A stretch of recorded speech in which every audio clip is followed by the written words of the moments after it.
all your three eyes. Om Nithyananda Paramashivam.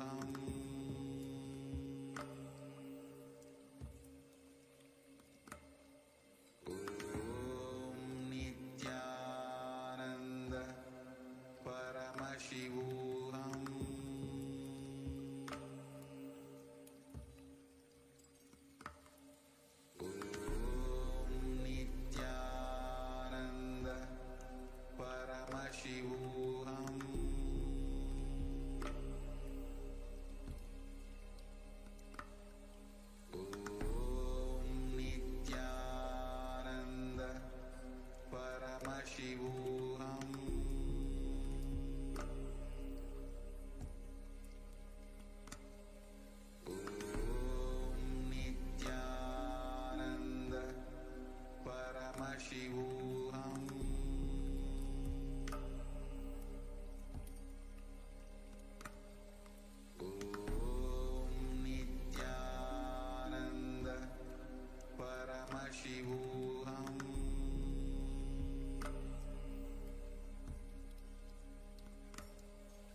नित्यां परमसुखदं केवलं ज्ञानमूर्तिम्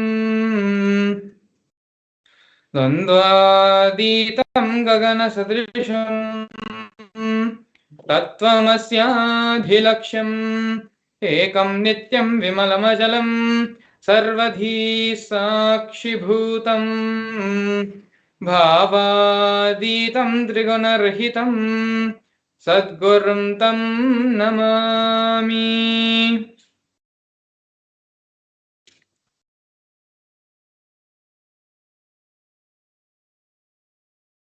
Nithyananda, everyone.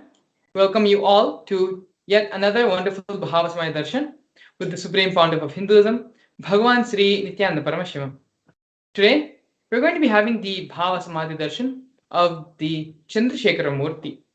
This is one of the many forms of Paramashiva, and along with the Bhava Samadhi Darshan, before we enter into the Bhava Samadhi Darshan directly, we're going to be understanding the Leela behind this form of Paramashiva, as well as the powerful cognitions it represents, and how in our own personal lives we can apply the powerful cognitions given and transmitted by this Murti.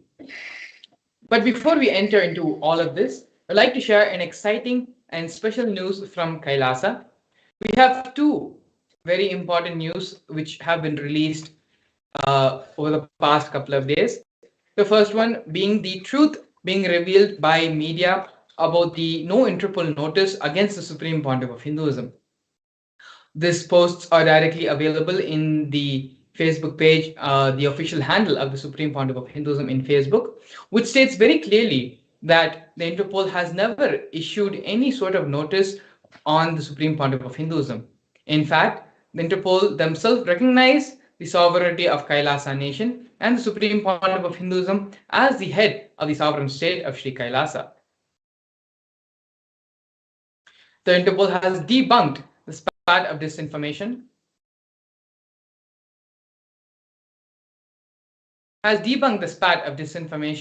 in media of any Interpol notice or diffusion against Bhagwan Sri Nithyananda Paramashivam in deference to the fact that he is the Supreme Pontiff of Hinduism and head of the state of the United States of Kailasa.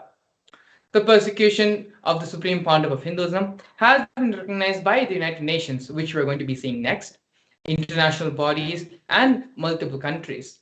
After baseless rumors spread about Interpol notices being issued against the Pontiff of Hinduism, media like the News Minute have revealed the truth of the Interpol notice against the Supreme Pontiff of Hinduism, along with clear evidence of letters directly from Interpol on the same.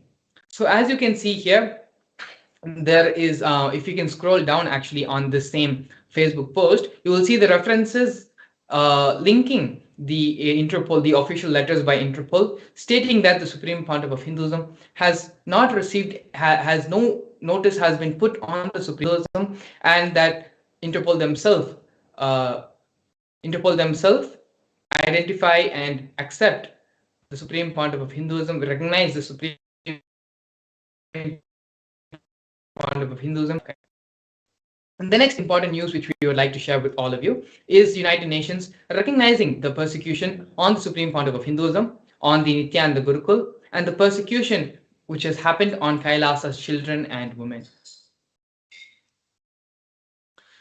A report on the special rapporteur on the sale and the sexual exploitation of children, including child prostitution, child pornography, and other child sexual abuse material on reparation for child victims and survivors of sale and sexual exploitation. The weaponization of sexual violence targeting women and children, especially of minority traditions, is part of a more pervasive and systematic campaign targeting certain indigenous spiritual traditions, minority communities, and their leaders. One such indigenous spiritual tradition, currently targeted for extermination by the deep state elements in the Hindu Aboriginal Indigenous Agricultural Tribes, which is the AIAT community, led by the Supreme Pontiff of Hinduism, Bhagwan Sri Nithyananda Paramashivam. Kailasa's Nithyananda Gurukul, the traditional residential education system of AIAT, is one of the core components of the AIAT from a tender age to learn the 64 Vidyas, types of knowledge, in a unique method of knowledge transmission. Since the year 2010, deep state elements have forcibly and unlawfully shut down the indigenous Nithyananda Gurukuls, depriving the AIAT children of their fundamental human rights and right to traditional education. Several terrorist attacks continued on the AIAT Gurukul schools and the children to destroy the indigenous education system, ironically, by the state bodies responsible for reparation. So if you actually scroll down on this post as well, you can see the direct links to all of these articles, or where the United Nations they themselves have recognized the persecution and have uploaded all these reports on their official website. So both of these links, both of these posts are available on the Supreme Pontiff of Hinduism's official Facebook channel. Both of these posts are featured on the page, so it'll be right there at the top. So you can go and view for yourself, as well as all the references and screen and the pictures, images referring to all the information being provided is also linked in this post. You can take a few minutes and you can actually go and look at these and read for yourself. And not only that, share this with the rest of the world. The United Nations, for the first time since the formation of the modern world, United Nations and other international bodies and institutions are now recognizing the Hindu persecution, which has been going on for so many thousands of years. So now with this, we're going to be entering into today's program, into the Bhava Samadhi Darshan of today. First, we're going to be learning about the grand narrative of Supreme Pontiff of Hinduism. Supreme Pontiff of Hinduism was born in the holy town of Tirunelveli in South India on January 3rd, 1978. At the tender age of 3, the Supreme Pontiff of Hinduism was initiated into the Bala Sannyas as a Bala Sannyasi by various enlightened masters and the predecessors of the Supreme Pontiff of Hinduism in the holy town of Tiruvannamalai. Not only that, but the Supreme Pontiff of Hinduism was identified as an incarnation by enlightened beings and masters such as Yogi Raj Yogananda Puri, Vidwan Panduranganath, as well as the 230th Guru Mahasannidhanam of the Tondai Mandaladinam of the Kanchi Mutt. By the age of 16, the Supreme Pontiff of Hinduism was coronated to revive Kailasa, and the official induction as the successor of Arunachala Sarvanya Peetam has happened and was done to the Supreme Pontiff of Hinduism by his Guru Mataji Vibhudananda Puri, also lovingly called as Mataji Kuppammal. As you can see here in the photos, the Supreme Pontiff of Hinduism received the wooden staff, the Kamandalu water pot, and the conch, the traditional items which are handed over, passed down from Guru to disciple, along with the official induction as the successor into the lineage. You can see here the Supreme Pontiff of Hinduism standing with Mata Vibhudananda Puri, as well as the official photo of the Pattabhishekam, of the coronation ceremony happening to the Supreme Pontiff of Hinduism. Next, we can see here the early days in the mission of Kailasa. When the Supreme Pontiff of Hinduism was very young, with the guidance of his gurus, the Supreme built the temple monastery complex for his guru Mataji Vibhudananda Puri in Tiruvannamalai. This complex was built by the Supreme Pontiff of Hinduism himself, brick by brick. In the year 2001, on April 14th, at the age of 23, the Supreme Pontiff of Hinduism established the first Kailasa temple monastery complex in Tiruchendur, South India. As you can see here on the photo in the left-hand side most corner, the bottom left-hand side corner, the Supreme Pontiff of Hinduism with his own handwriting annotated the photograph documenting and recording the historic moment in the history of Sri Kailasa. The year following that, in November 4, 2002, by the age of 24, the Supreme Pontiff of Hinduism established the headquarters Adi Kailasa Sarvanya Peetam in South India. By the year 2004, at the age of 26, the Supreme Pontiff of Hinduism conducted mass living enlightenment initiations all across the globe, taking people through powerful cleansing experiences of the 7 energy bodies, 7 chakras in our system. These programs happened in various cities all across the globe, including North America, Canada, and various parts of Europe as well. At the age of 27, in the year 2005, 15th of April, the Supreme Pontiff of Hinduism was welcomed with the proclamation message by the Mayor of St. Louis, Francis G. Slade.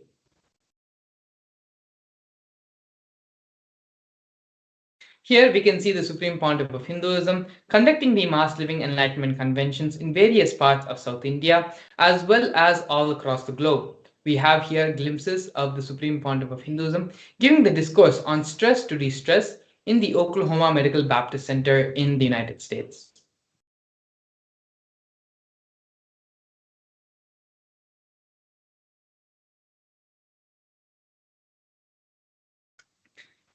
In the years 2015 and 16 respectively, during the Grand Kumbh Mela festival held every 6 years, the Supreme Pontiff of Hinduism conducted the mass living enlightenment initiation, initiating thousands and thousands of people who gathered for the Kumbh Mela celebration, both in the Nasik Kumbh Mela in 2015 and the Ujjain Kumbh Mela following a year later in 2018.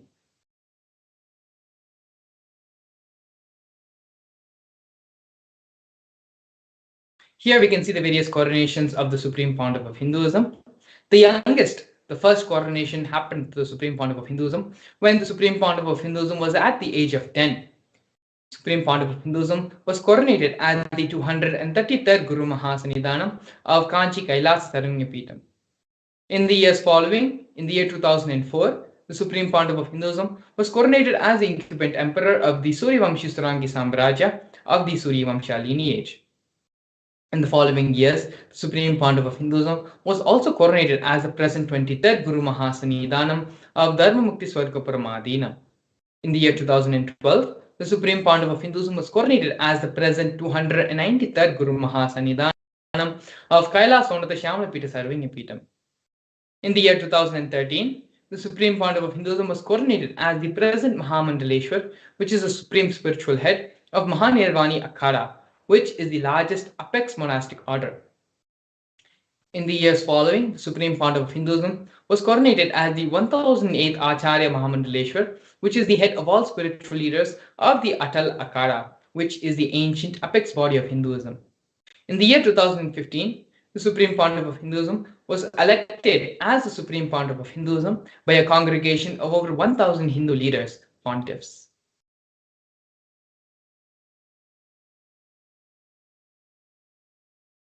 We are now going to understand more about the sovereign state of Sri Kailasa.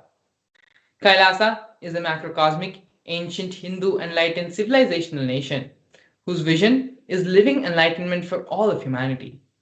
Kailasa's mission is to revive and share with today's world the practical applications of the greater sciences of authentic Hinduism, including Hindu cosmic physics, Hindu alchemy, Hindu cosmology, Hindu biology, Hindu mathematics, the power manifestation science, and other sciences as revived by the Supreme Pontiff of Hinduism. These sciences were once practiced freely in over 56 nations across the continent, but are now facing extinction due to the persecution which has been spread over a millennium. Here we are looking at the 108 sanitation initiatives, which are a collection of 108 initiatives to support a variety of humanitarian services, which collectively allow for the creation of an enlightened, peaceful, sustainable, equitable, resilient, and thriving world. One of the 108 projects initiated by Sri Kailasa, which you're going to be looking at right now, is the No Hungry Home project offered by Sri Kailasa Uniting Nations for nutritious food and a hunger-free world. Sri Kailasa Uniting Nations, over the past 27 years, have served 1 billion meals. Every month, the Hindu ASMT community has organized more than 3 million annadans, which is the free organic meals served as per the tradition. These annadans were organized and served during the religious gatherings to everyone without discrimination. On normal days, up to 10,000 meals are served daily free of cost, and these numbers go up to 100,000 on festival days.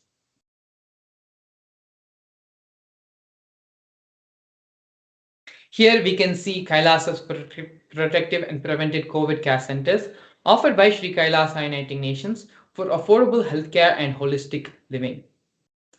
During the pandemic, the Supreme Pontiff of Hinduism converted his monastery campuses into a multi-layer quarantine facility free for all people, regardless of any difference in age, gender, caste, creed, ethnicity, social economic status, or any other form of discrimination.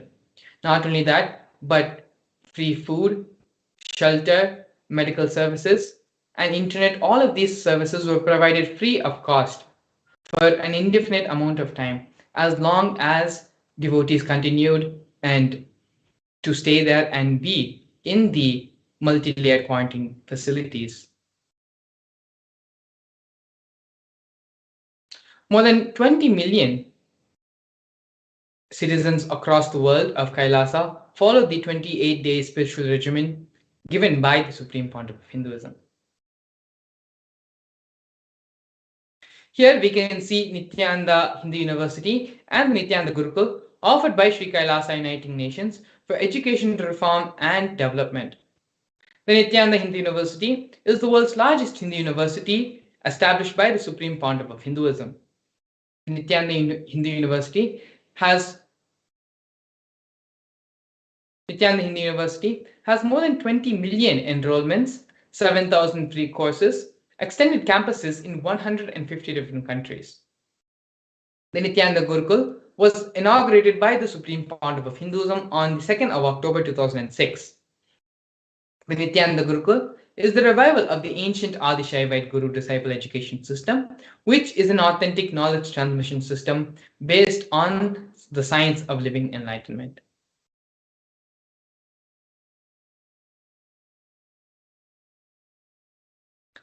Next, we have the Nithyananda Hindu Jnanalaya project, which is the library and Hinduismpedia offered by Sri Kailasa Uniting Nations for the protection of Hindu scriptures. The Nithyananda Hindu Jnanalaya project was established by the Supreme Pontiff of Hinduism to collect 1 million Hindu scriptures while ensuring that knowledge is made accessible and shared free of cost to all, collecting and preserving 1 million books on Hinduism. The Supreme Pontiff of Hinduism has authored more than 10,000 books in 3 different languages, which have been translated into 50 other different languages, has published more than 10,000 articles, and has given more than 10,000 hours of free discourses with a combined view of 1 billion. Kailasa's Hinduismpedia is a collection of more than 15 terabyte of digital books and rare manuscripts by the Supreme Pontiff of Hinduism from all the 19 Sarvangapitams, ancient muds, and ashrams. More than 1 billion pages on Hinduism have been collected, more than 22,000 digital books, 1,000 e-textbooks, and 100,000 articles on various topics of Hinduism.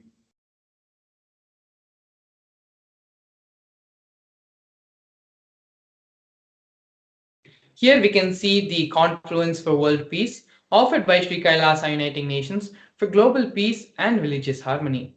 In the year 2009, the Supreme Pontiff of Hinduism organized a month-long peace walk covering 1,000 kilometers and 1,000 villages to bring together the space and oneness and to promote feeling connection among the people. During the walk, health camps were conducted along its path in various villages and other towns in rural areas which went through the peace walk. As you can see here, there are thousands and thousands of devotees going through the peace walk in Pontiff of Hinduism.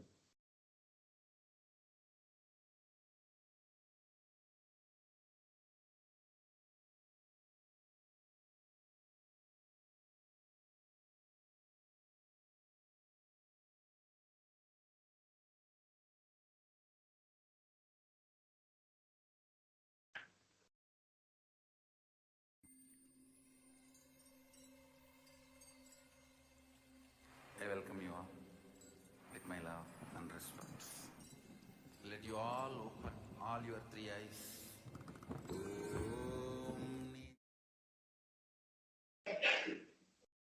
Yes, sorry for the technical glitch. The next Sri Kailasa Uniting Nations initiative, which we are looking at right now, is for feminine empowerment and gender equality. One of the many offerings and programs which the Supreme Pontiff of Hinduism has launched for the sake of feminine empowerment and gender equality is Kailasa's Yogini Sarvangapitham, which has established the yoga and meditation universities to empower the quality of life and emphasis on life solutions through Vedas and Agamas, empowering the indigenous rural women, fighting against wrongful gender stereotyping, gender-based violence, and lack of inclusive and quality learning environments. Some of these initiatives includes the Kailasa's Nithyananda Lakshmi project, which is a microfinancing service, Kailasa's Women Foundation and Women Empowerment Self-Help Centers, which have been launched in 108 different places around the world since the year 2009. Kailasa's Ankita program, which is the providing a foundational literacy about the working of basic community services and infrastructural environments, establishments. Kailasa's Ashraya program, providing vocational training programs to rural and indigenous women, provide equal opportunities and access to independent, self-sufficient financial environments to them. The Supreme Pontiff of Hinduism has revived the Vedic feminism in Kailasa, where more than 80% of the leadership positions are occupied by women in Kailasa.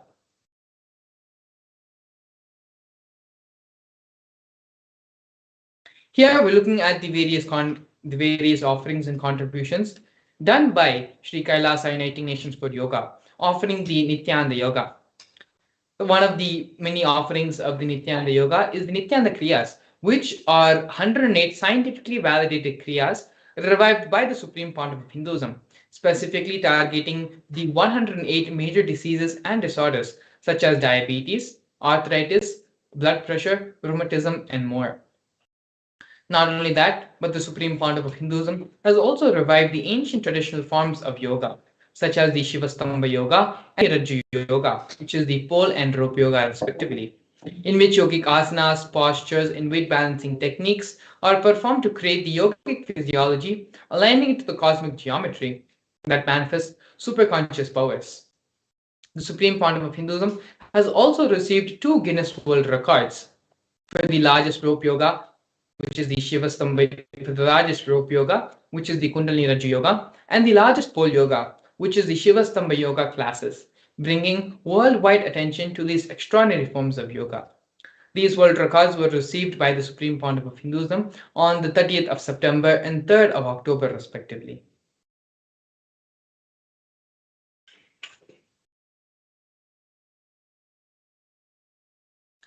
Despite being heavily persecuted continuously for more than a decade, the Supreme Pontiff of Hinduism, in his unwavering intention, commitment, and action in building the only Hindu nation, the sovereign state of Sri Kailasa, to protect, revive, and preserve Hinduism, the most ancient, most peaceful, still living, and long lasting demonstrable system that shows the possibility of peaceful coexistence amongst people.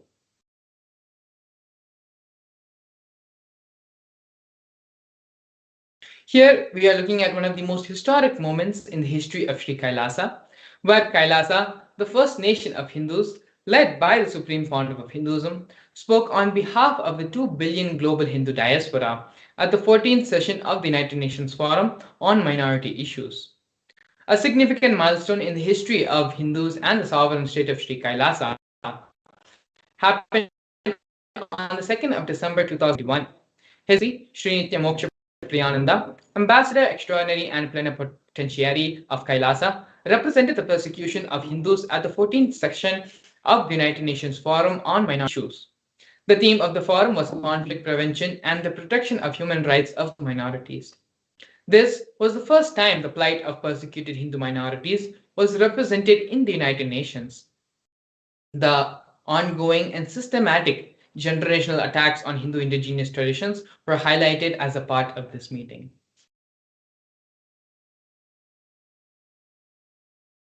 Here we can see the various torture and murder attempts by the state and non-state actors. On the Supreme Pontiff of Hinduism alone, more than 70 assassination attempts and physical attacks have happened in India and abroad. 40 attacks on community members, destruction of monasteries and temples, over 60 incidences of rapes, attacks, and molestation of women and women monks. In 100 false legal cases, all but one are dismissed. Entire government mechanism, politically owned media, police, and judiciary controlled by politicians, as well as the incitation of mob violence through the social media. These are all just but glimpses of the various attacks and the illegal persecution the Supreme Pontiff of Hinduism has gone through for more than a decade to prevent the Supreme Pontiff of Hinduism from fulfilling his avataric mission. Despite all the illegal attacks and harassments and persecution done on the Supreme Pontiff of Hinduism, Supreme Pontiff of Hinduism has established the only Hindu nation, Kailasa, for all of us, for all us Hindus, to practice and live this great Sanatana Hindu Dharma freely without any obstacles. In this next segment, we're going to be learning more about the power manifestation science, which is one of the most important contributions given by the Supreme Pontiff of Hinduism to the whole world to raise the conscious level of humanity to a super conscious level. In the next segment, we're going to be looking at the Shastra Pramana, which is the scriptural reference for these power manifestation powers, as well as a live demonstration of the power of third eye and consciousness over matter. So stay tuned. We'll be back with you after a short break.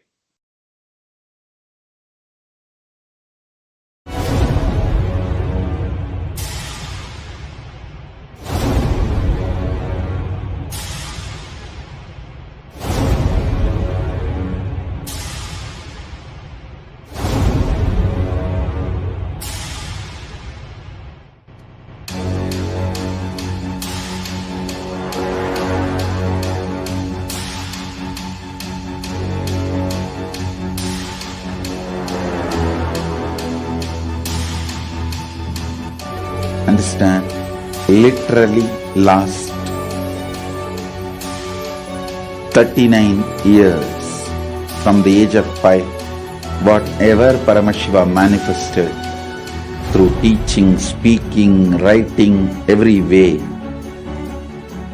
condensing the whole thing and presenting it to you all as experientially in these 21 days through this Jnana Charya, Jnana Kriya, Jnana Yoga, Jnana is Mahaparamashivoham. Lifestyle for just Paramashiva. Rituals to be just Paramashiva. Yoga for just being Paramashiva. Jnana just Paramashiva. Paramashivoham is like literally the Nithyanandam, we welcome all the viewers watching us live on our social media platforms, and we are now going to enter into the beautiful session of understanding what is power manifestation and how power manifestation science can help us in various fields of our life, and how we are going to be manifesting Paramashiva in our life. So now we're going to have a short introduction before going into the demo, where we're going to be seeing various aspects of power manifestation, like how it is useful in our life, and what are the difference between the Shaktis and the Siddhis, and what is the science actually behind manifesting Shaktis. So, in the Vedagamas, the source scriptures of Hinduism, Paramashiva reveals in elaborate detail that every human is hardwired to manifest the 463 plus Shaktis of Paramashiva. Manifesting powers are described in an elaborate, systematic way in the Vedagamas to give humans the opportunity to access the various possibilities and powers and the other states of consciousness which are given in the Vedagamas. Manifesting Shaktis manifest from the fundamental cognition that you are Paramashiva, you are divinity, and not the cognition that you need to reach divinity.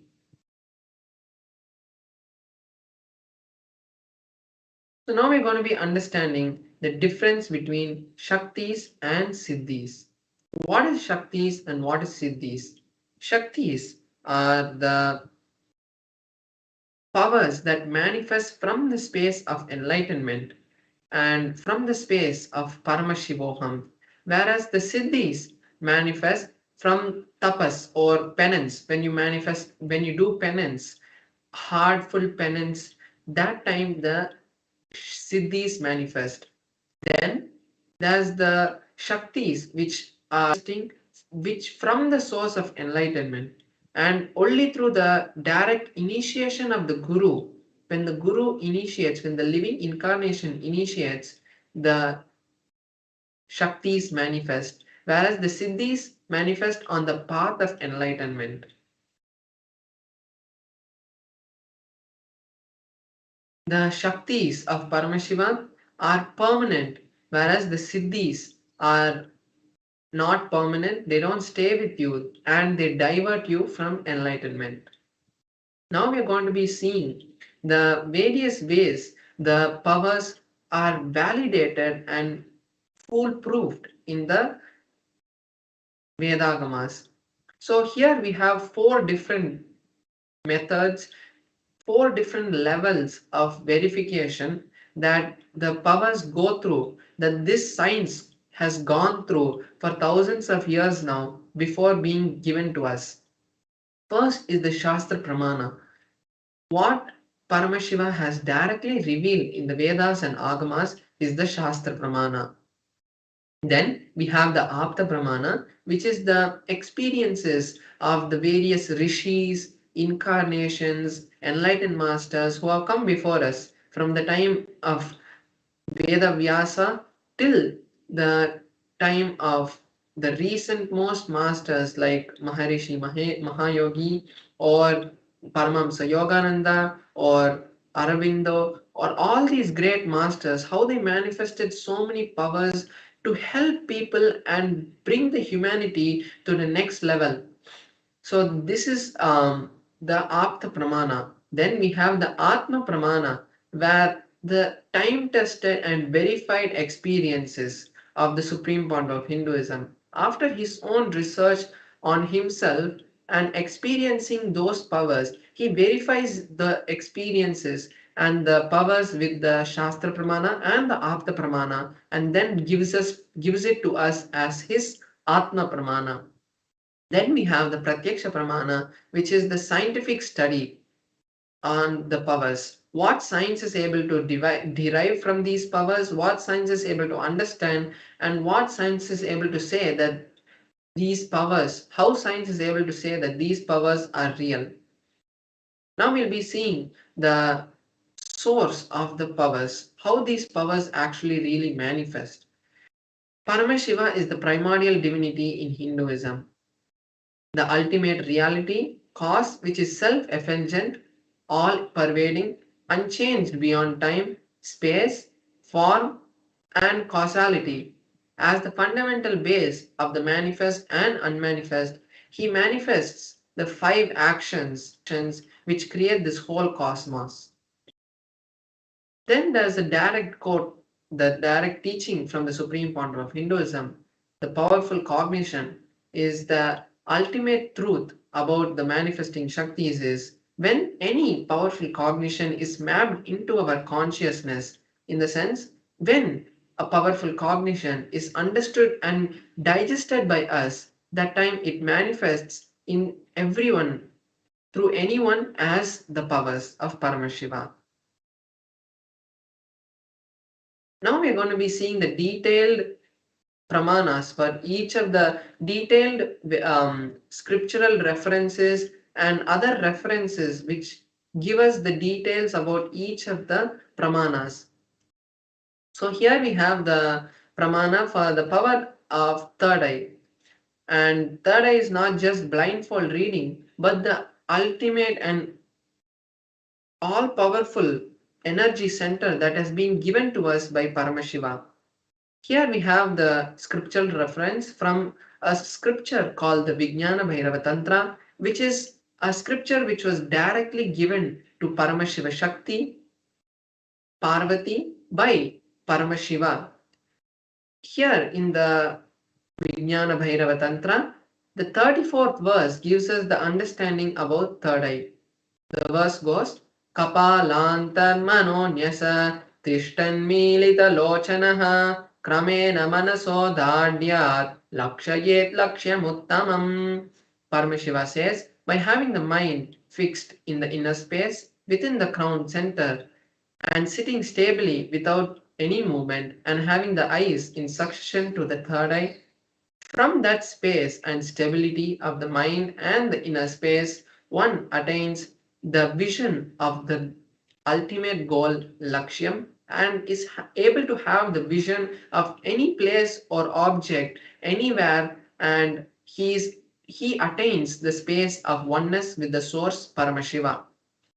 So here we can see how a detailed step-by-step procedure has been detailed out by Paramashiva in this scripture. Next we have the Apta Pramana, which is from the incarnations and various other masters who have come before us. Here we have the Apta Pramana from the Bhagavad Gita, which is the beautiful words of Bhagavan Shri Krishna, giving lots of powerful cognitions to Arjuna, and by giving it to Arjuna, he has given it to the whole world.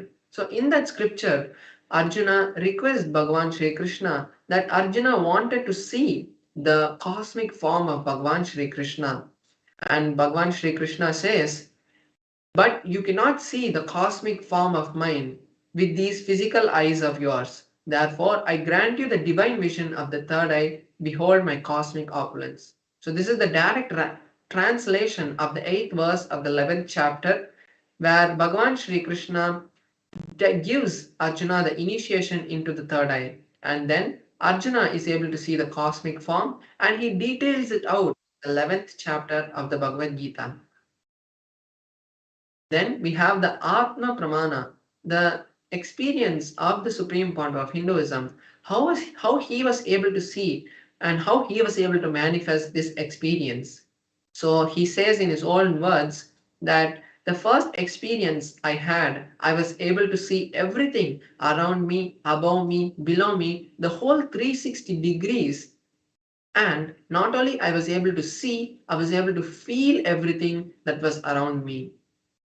So this is the direct words of the supreme point of Hinduism, and we can see how it is directly matching with the Shastra Pramana. Now we have the Pratyaksha Pramana, which is the scientific study on the powers. What science has understood and discovered from this power manifestation. So they have done a direct study on the supreme point of Hinduism, and when they did that, they were able to see high amount of energy being radiated from the frontal lobe, in the middle of the frontal lobe, which is the point where the third eye is. And the same readings have been replicated by various balasans and yogis who have manifested the same power after the initiation of the supreme point of Hinduism. Now we are going to be seeing the pramana for a power that manifests from the space of the third eye, which is the power of consciousness over matter. So here we have the scriptural reference, which is from the Vijnana Bhairava Tantra, Sutra 120, Dharana 95. Kvachid vastuni vinyasya shaneshtim nivartayet tadjnanam chitta sahitam devi junyalayo bhavet. Bhagavan Paramashiva says, having one's eyes fixed on a particular object, one should slowly remove the gaze and the thoughts, the impressions, and any cognitions that he holds about that object. Then one abides in Shunya, the state where there is nothing other than the object exists, the space of inclusiveness and infinity. So that is the beautiful meaning of the verse from the Vijnana Bhairava Tantra, where Paramashiva gives us a detailed step-by-step procedure on how to manifest these powers. So now I'll be manifesting this power. I have my Atmalinga here, and we're going to be manifesting the power of consciousness over matter, where I will be making the Atmalinga to stand without any external force being applied on this Atmalinga. So it will be in a horizontal position, and we will see the beautiful darshan of the Atmalinga standing up and becoming vertical. So this is the power that we are going to be manifesting. And now I'll be showing you in a close-up camera the Atmalinga and the whole setup that we have to manifest this power in the most authentic way. So now we'll be moving to that camera in a few minutes.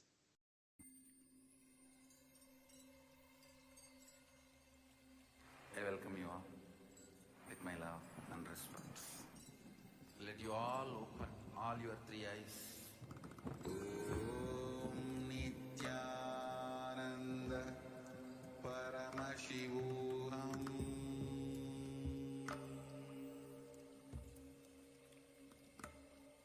Om Nithyananda Paramashivam.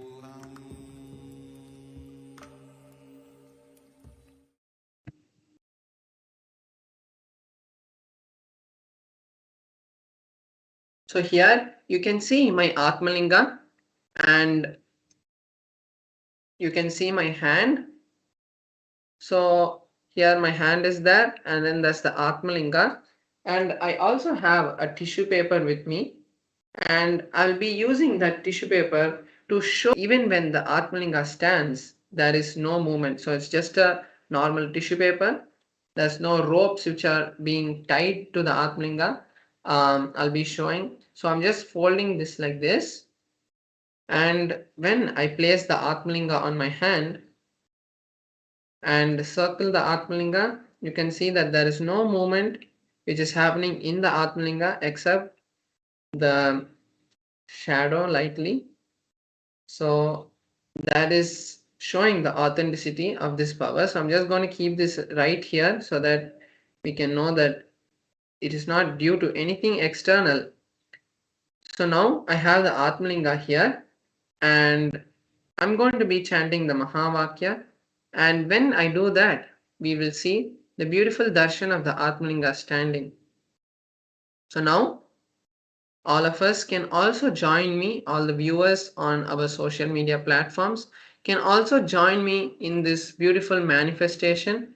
You can also chant the Mahavakya along me, and this is the best time you can use to create any reality that you want, whether it is health, wealth, or relationships, or anything that you want in particular detail. Also, when we manifest powers directly, Paramashiva flows through us and creates that powerful ecosystem for any desire to manifest into reality. So now we can enter into the manifestation.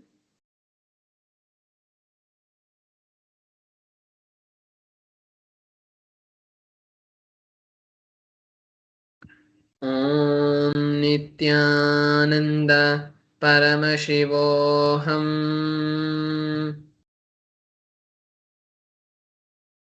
Om Nithyananda Paramashivoham. Om Nithyananda Paramashivam. Om Nithyananda Paramashivoham. Om Nithyananda Paramashivoham. Om Nithyananda Paramashivoham. Om Nithyananda Paramashivoham. Om Nithyananda Paramashivoham. Om Nithyananda Paramashivoham. Om Nithyananda Paramashivoham. Om Nithyananda Paramashivoham.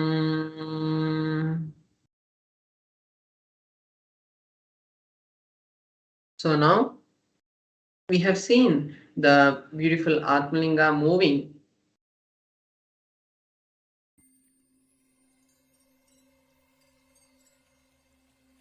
I welcome you all with my love and respect. Let you all open all your three eyes. Om Nithyananda Paramashivam.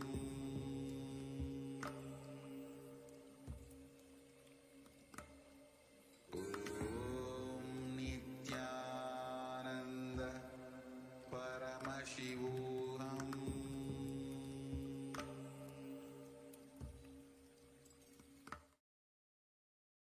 So now we have seen the Atmalinga move, and that is the direct manifestation of Paramashiva. When Paramashiva manifests through us, he manifests through these kind of Shaktis because he wants to show that to the humanity, and he wants to make us understand that he is really there, and it's not just some kind of mythological story of us thinking about some kind of God who is there somewhere. He is there right with us, and He is supporting us in every single way. When we allow Him to manifest through us, automatically every desire that we want automatically manifests because it is Him flowing through us.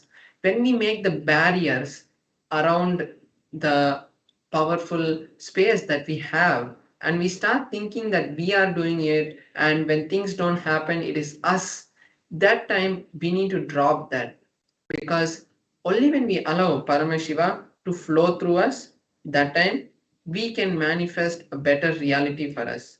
So now we'll be moving to the next segment of this program, where we'll be seeing a beautiful collection of videos which will be giving us more powerful cognitions.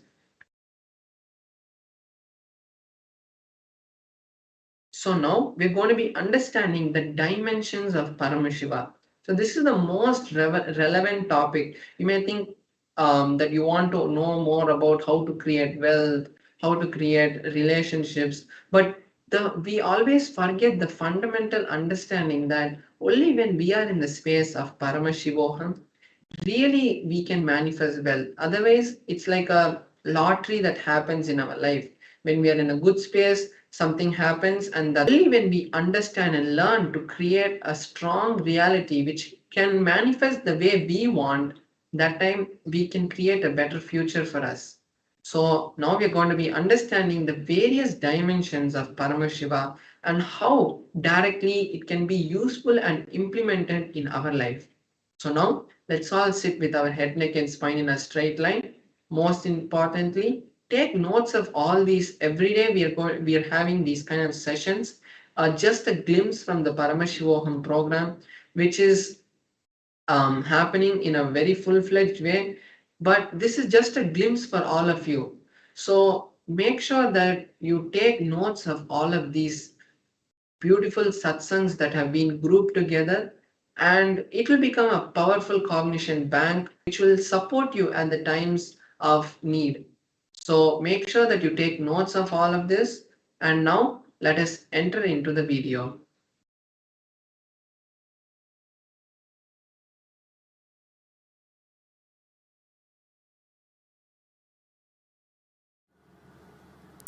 Static matter. All of you know what is static matter. This pillar, the seat on which you are sitting,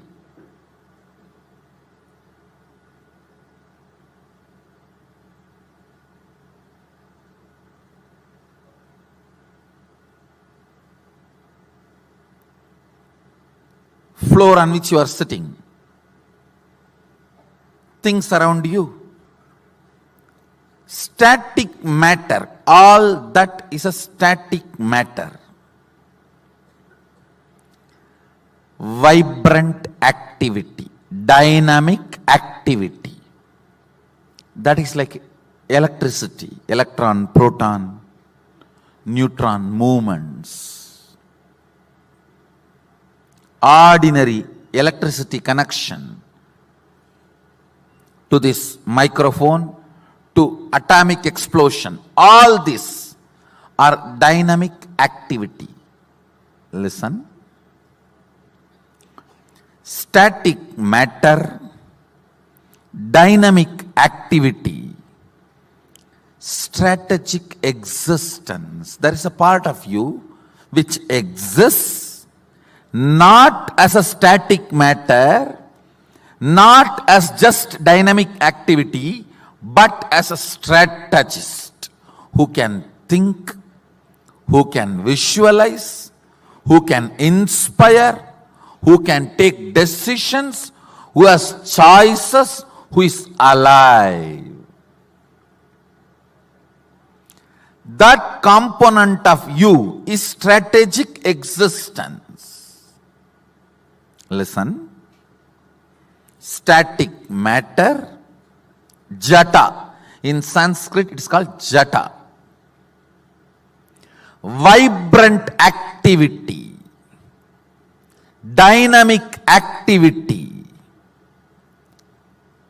In Sanskrit we call it Shakti. Even dynamic activity is not independent intelligence. No. It has no independent intelligence. The electricity which comes in this microphone, if you mishandle it, it will shock you. It has no intelligence. Oh, Swamiji is my boss, I should not touch him. No. It has no independent intelligence. Dynamic activity, strategic existence. There is a part in you which makes decisions, strategies, which responds to all the whys. Why you sit on the floor, why you sit on the chair. There are so many whys you go on deciding for your existence. How many of you understand that? Which goes on strategizing in you. Static matter, dynamic activity, strategic existence. Existence of you which goes on strategizing. You go on strategize based on what you perceive as you.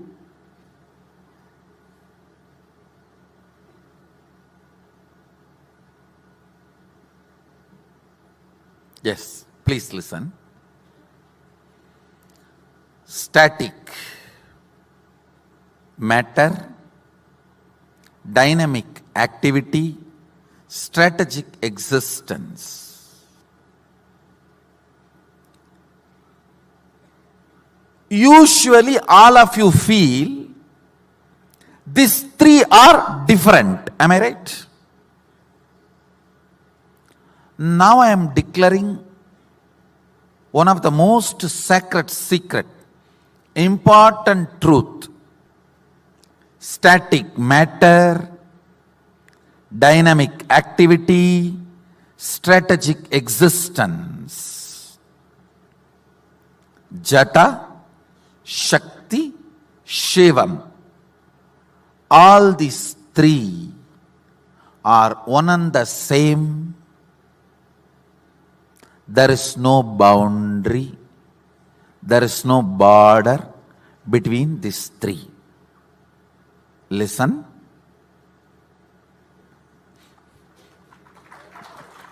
Because now I am going to make you live it. Understand, all power manifestation is just to confirm the highest cognitions have become part of your life. Higher and higher cognitions become your driving force. You raise your plane of existence. Highest oneness. Highest oneness. When it becomes your cognition, your plane of existence is Kailasa. The strategic existence which is in you wrongly believes in delusion. The dynamic activity and the static matter is not in your control, which is a lie. The belief you are carrying is a big lie told to you by human beings. Truth from source of your existence, which I am bringing you to now, your strategic existence is capable of experiencing the reality. The reality is your strategic existence, dynamic activity, and static matter has no border, has no boundary. It is in oneness. Now I am going to make you manifest 21 powers.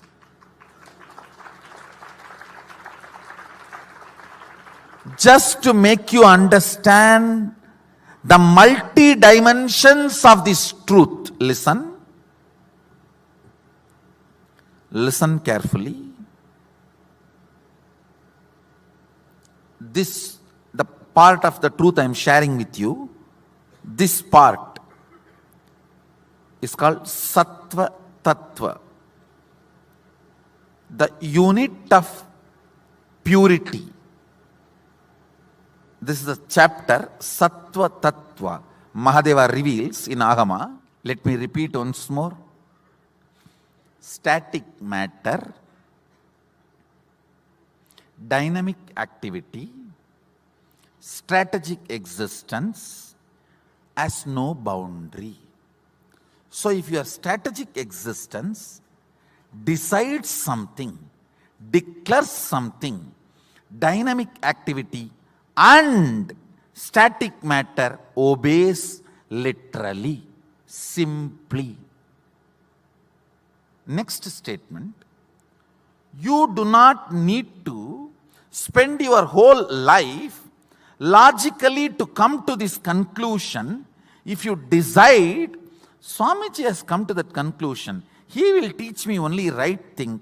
Let me declare, this is my cognition, and that declaration is enough for me to help you to manifest the powers related to this truth. When you start manifesting powers, you will understand it is not just Swamiji's conclusion, it is now your own conclusion.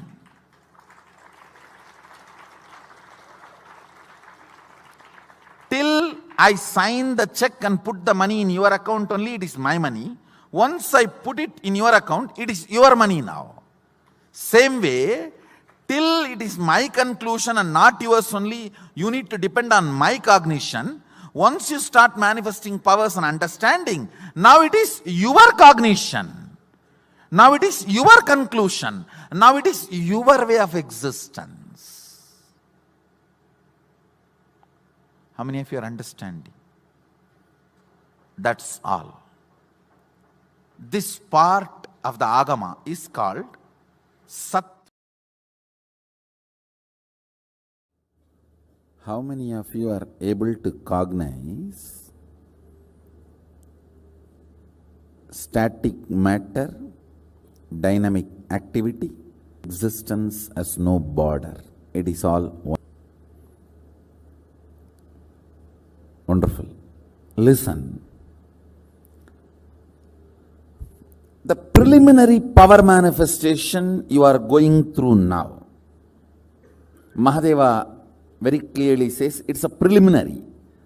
Sattva Tattva means, please listen, I am repeating the introduction, the word I used, Sattva Tattva, unit of high energy. Sattva, see, we function through three energies. Pure high energy, used restlessness. So the pure high energy unit, when it is increased in you, the first response happens in you is preliminary power manifestation. See, it is intense sattva I am radiating. Understand that. Now what you are doing is a preliminary power manifestation. With this cognition, I can push you to the... See, this preliminary power manifestation need to bring you to the conclusion of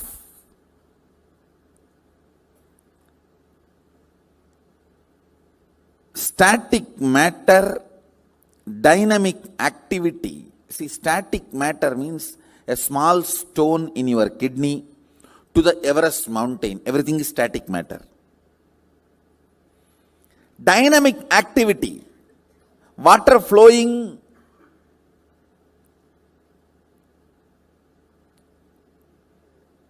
in your bathroom tap to the atomic explosion. Everything is dynamic activity. Strategic existence, your ability to generate a will is what I call strategic existence. Your existence which goes on strategizing. How many of you are understanding all these three? See, listen. This three is separate, is the ignorance.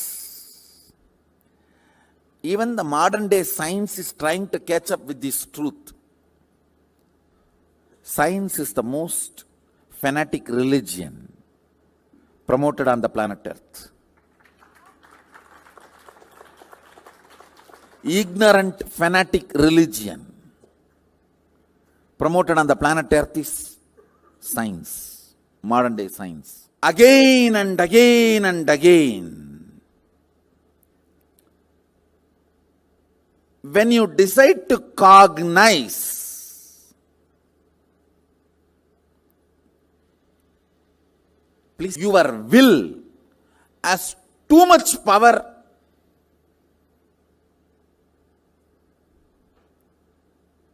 beyond your expectation. Just put the will on this cognition. With all my will, I strategically declare dynamic activity, static matter is my extension. There is no boundary. I can do what I want with it. I am the ultimate over both. Understand? Now the truth I declared to you all, you can paraphrase multiple understandings which comes out of this cognition. That is the source of power manifestation. This is the logic of power manifestation. All of you understand? So the essence of this session, static matter, dynamic activity, strategic existence, is one and the same. My strategic existence has power over everything. It may be repetitive, but please put this again as a status. This as your status. This is your state. This is your real status. Understand, your faith, your belief, everything is shallow. Everything is shallow. I am not at all asking your faith or belief.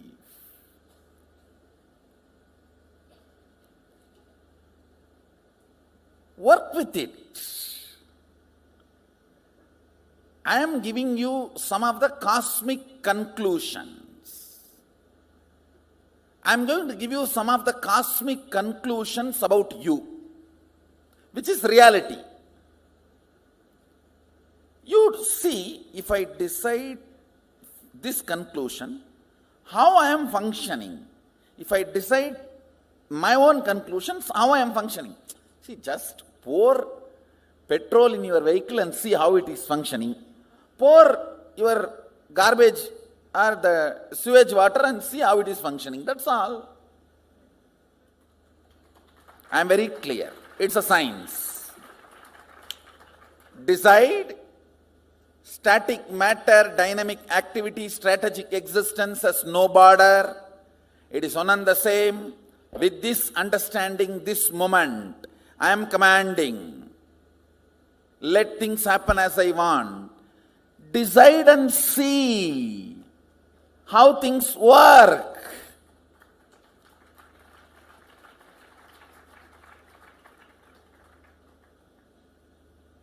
Power manifestation is nothing but I am giving you 21 types of way to taste the sugar. I have given you full pot full of honey.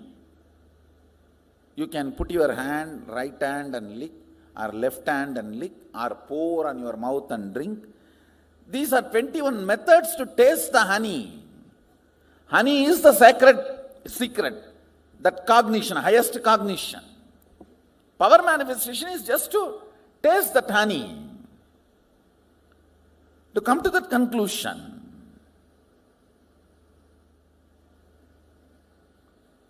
understand, much of your faith, belief, all these are silly conversations with yourself and with others.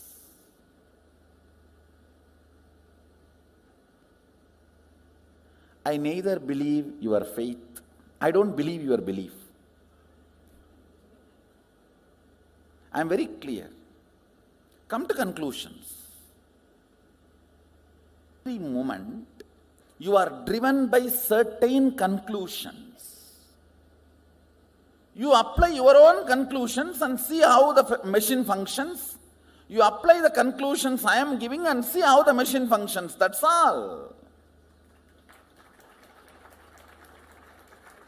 See, you are like this hardware. What kind of a software you download, that decides the quality of you. You can download, the software decides the quality of what it is going to perform. Same way, you can have your own software, I have no problem. You can try my software, that's all.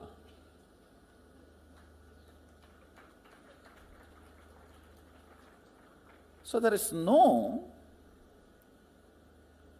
belief, faith involved. The whole process involves integrity. The whole process involves integrity, not faith or belief. Integrity to the conclusion. Understand, whatever sampradayas in Hindu tradition, whether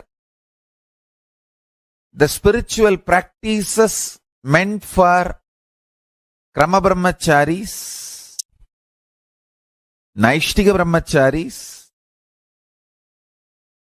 Rudras, Rudraganyas, Rishi, Rishikas, Yogi, Yoginis, Bhairava, Bhairavis, everything is aimed only to raise you to vertical time zones and reach you ultimately to the space of Paramashiva Kailasa.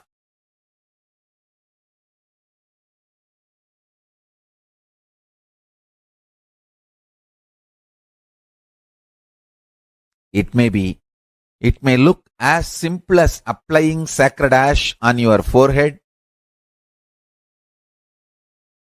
or as difficult as you think practicing absolute asteya aparigraha, non-stealing and non-possessiveness, living with minimal things and brahmacharya and satya, absolute integrity. All these great vows. Understand, actually these great vows are not like a forced rules. They are actually the great powers revealed from Kailasa. If you understand and internalize the powerful cognitions. For example, one of the greatest truth from Kailasa is static matter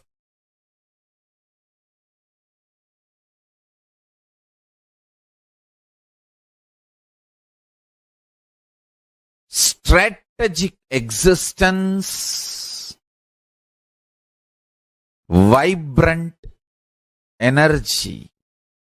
All these three is one and the same. Carefully listen. Static matter, vibrant energy, strategic existence. All these three does not have a wall, boundary, watertight compartment, sealed, separate existence. It is one and the same. If you internalize this powerful cognition and start meditating on it, you will see, you will start manifesting powers, because all these three is separate because of your false cognition, false belief. Once you lift the false belief, it is like a bamboo floating in the Ganga. If you are looking short, small part of the Ganga, like if you take a close-up shot, it will look like Ganga is divided by the bamboo. If you go for a long shot, you will realize Ganga can never be divided by the bamboo. If you think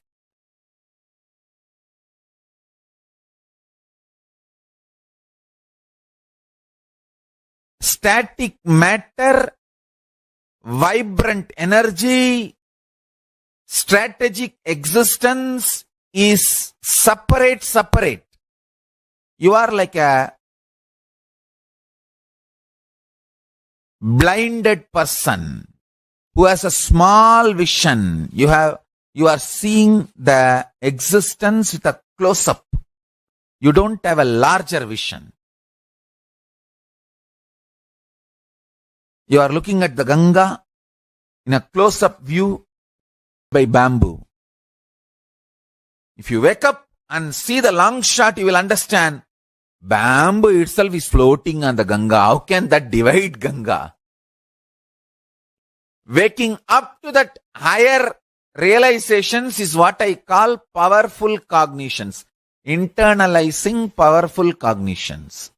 Static matter, vibrant energy, strategic existence is not separated, divided by any bamboo. If you feel static matter, vibrant energy, strategic existence is divided, you are deluded, you are seeing the bamboos floating, and you feel the bamboos are dividing the Ganga. No. Wake up and see from the larger vision. You will understand all the three are one and the same. Static matter, vibrant energy, strategic existence is one and the same, and the bamboos are floating on the Ganga. They can never divide Ganga. Your beliefs and ideas are floating on this Paramashiva. They can never divide Paramashiva. Waking up to the higher reality is what I call internalizing powerful cognition. I'll just finish the whole thing in 2-3 statements. You are a hardware, this body. And thus there is a software, the programming, which operates this body. There is an electricity connection. Now, the software with which you were operating and the electricity, these two is completely screwed up. That is when the hardware also started getting destroyed. I am doing two things. One, again and again putting the powerful software. See, every powerful cognition I am giving you. When I say this static matter, dynamic activity, strategic existence is one and the same. And immediately, till you get into your old stupid screwed software, you will not have doubt. For a few minutes, because of my face value, I think this fellow must be telling only for my good. Some reason, it will be there as alive memory. Those few minutes when you decide to use that as your software, my superconsciousness, my electricity connects with you. Not the regular electricity with which you are working, bioenergy. No, Sadashiva's bioenergy, who gave me the experience and authority to transmit this experience, his bioenergy just enters into you. Once you start seeing that moving, you will feel, oh God, I think this fellow is right. Once 21 times you move, then this software cannot be taken out of your software. How many of you are understanding what I am saying? Understand? That's all is the whole.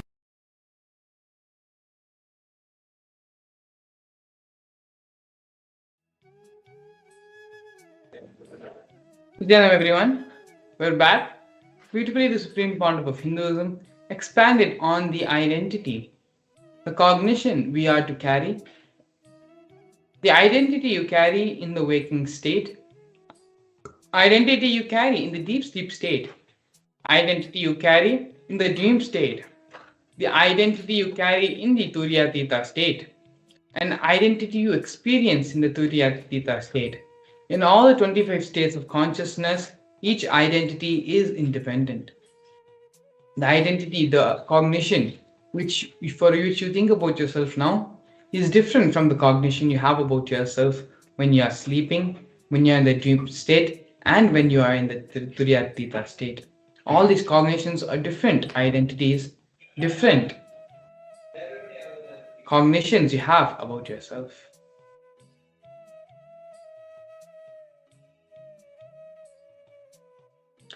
Let us now pen down what are the various which we carry in each of the four states of consciousness.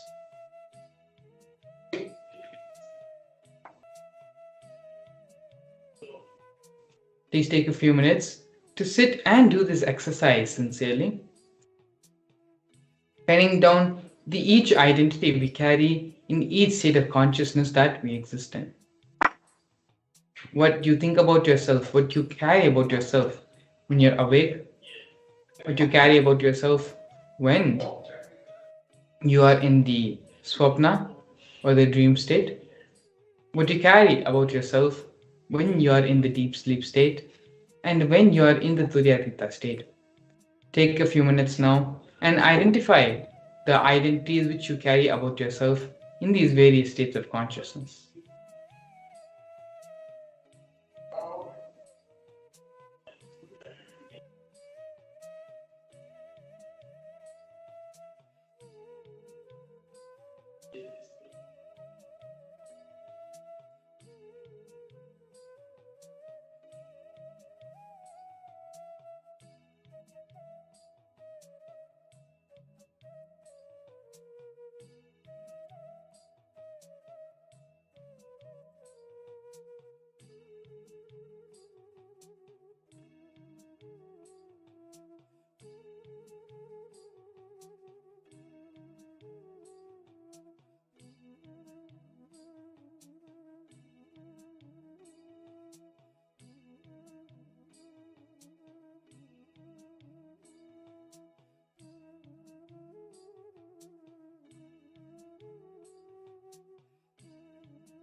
to happen. Allow these few moments for you to give to yourself.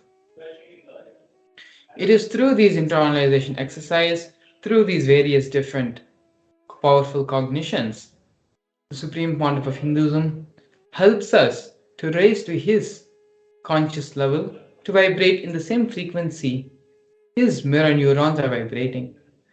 During the Bhava Samadhi Darshan, the Supreme Pontiff of Hinduism mirrors the neurons of the highest states of consciousness, of the highest states of reality. And when we see the Supreme Pontiff of Hinduism in those states as the Bhava Samadhi, in the Bhava Samadhi of these higher realities and higher states of consciousness, we manifest all these. We ourselves raise our neuron level and the existential we are living in to that of the Supreme Pontiff of Hinduism.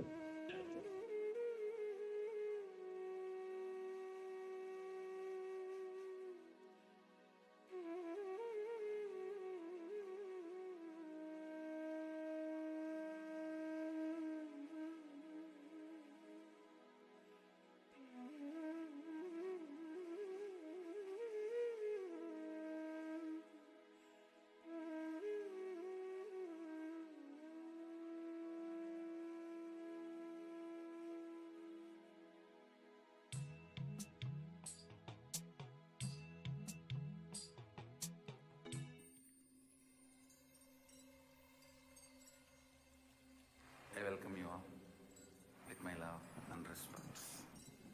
Let you all open all your three eyes.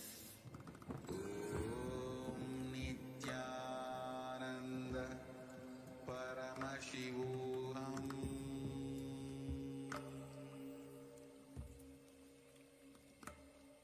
Om Nithyananda Paramashivam.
Yes, I'd like to sincerely apologize for the technical glitch. As I was saying earlier, the Supreme Pontiff of Hinduism, we give time for everyone in our life, for job, for our household, for our various friends and families, for our extended families, but we never give time for ourselves. Time for us to look in our own lives. Time for us to reflect upon our own actions, on our behavior. here. And we're better, becoming better people, becoming enlightened, leading to thought currents, good patterns. So allow this few minutes now. Exercise will take a maximum of 15 to 20 minutes. Give your full intention, awareness, focus, and intensity. Whatever else may be the other distractions, put them aside in a way for just 20 minutes. Pick up a pen and simply identify all what you carry. What the identity you have about the way? What the identity of which you carry?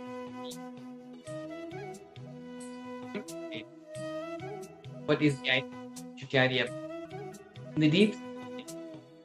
And finally, the identity you carry about yourself in the Turyatita state. Then down all the different identities you carry in these various states. Once you have finished that, we can move into step.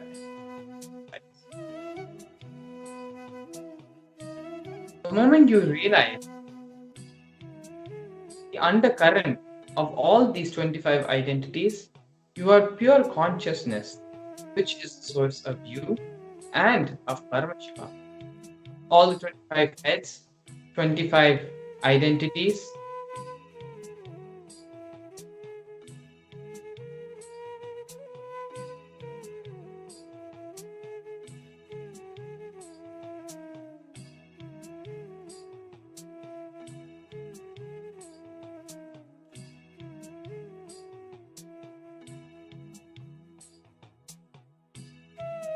all the 25 heads, all the 25 identities gets integrated.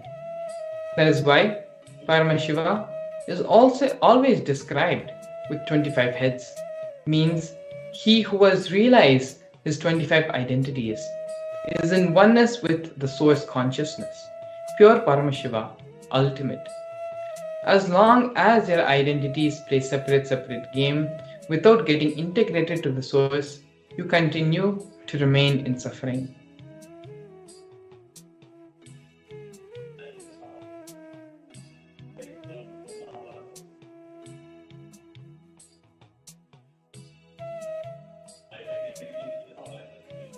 We are now going to be entering into the second step of this process, which is reflecting the undercurrent of these identities that you carry in each state of consciousness. Integrate the source of these identities as Paramashiva. You have identified now just 4 that you may be caring about yourself during the major 4 states of our consciousness, which we as humans are able to interpret and able to understand. It is now time to just take a few moments and reflect upon what we have already discovered about ourselves, and realize that the undercurrent of these identities that we carry is the state of consciousness. Integrate the source of these identities as Paramashiva. So this is a realization which we all need to come to, which we all need to understand and realize about ourselves, for us to start manifesting the ultimate reality, to start manifesting the ultimate state and space of Paramashiva in our beings. So now, please take a few moments and reflect the undercurrent of all these identities as you carry in each state of consciousness. Reflect as how you were consciousness in all of these identities.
Yes. By now, the conscious decision and the conscious reflection should have happened where you understood and come to the realization that in any space, in any reality, in any dimension of yourself, however different you may cognize it to be different from another dimension of yourself in another reality, another space of you, the underlying thought current is the superconscious energy. That is our fundamental state of existence, our fundamental state of reality. And Supreme Founder of Hinduism is awakening our superconscious energy to vibrate in the same frequency of his own, and that is the state of Paramashivatva. The Paramashivam program started and ranging till ending on February 28th. The whole purpose of this program is to help you realize your Paramashivatva, help you realize that you and Paramashiva are nothing but one and the same. You and Swamiji are nothing but one and the same. It is to give this understanding, this experience to all of you. Swamiji is conducting this program time and time again. All the exercises, all the understandings, all the satsangs we are watching are nothing more than giving our mind, giving our intellectual, giving us the intellectual understanding, cognition, and realization about these greater and higher truths. It is only in the Paramashivam program where all these higher existential truths will become our existential reality, will become our personal experience. And so that is why again and again we continuously reiterate that there is nothing like the Paramashivam program. There is nothing else which can give you that same experience. Actually, and if you just go through the various testimonies given by devotees who have attended the Paramashivam program, you will see the immense transformation which can be given, which the Supreme Founder of Hinduism gives to each and every one on a personal level. All the powerful cognitions, all the ideas which you are hearing now through these various satsangs and through these various exercises which you are internalizing and understanding, all of these becomes your experience during the program. Supreme Founder of Hinduism, over the span of 21 days, attends to each and every part of your life, attends to each and every aspect of your life, and ensures that completion is the only thing which is the driving force of your life. The completion is from this space of completion, all the decisions which your life will be taken, and everything you do out of completion can actually reflect and make the whole life around you so blissful and complete. And so without further ado, the Paramashivam registration link will be projected below us, and as well as the QR code, where you can directly scan the QR code which will lead you and you can register for the Paramashivam program. Over the past couple of weeks, we have gone through and seen many different forms of Paramashiva, the different Leelas Paramashiva has assumed, as well as the Bhava Samadhi Darshans, which the Supreme Founder of Hinduism gives in the form of these various different Leelas. All of these are nothing but different ways, methods, and techniques to raise your consciousness for you to realize ultimately that you are Paramashiva, you are Swamiji, you and him are one and the same. The whole fundamental cognition, the whole fundamental purpose of Hinduism is to make you understand, for you to have the experience that you and the divine are same. Today, throughout the session, we learned many things about the powerful cognitions, about the power manifestation science, and about this space's existential reality of Paramashiva.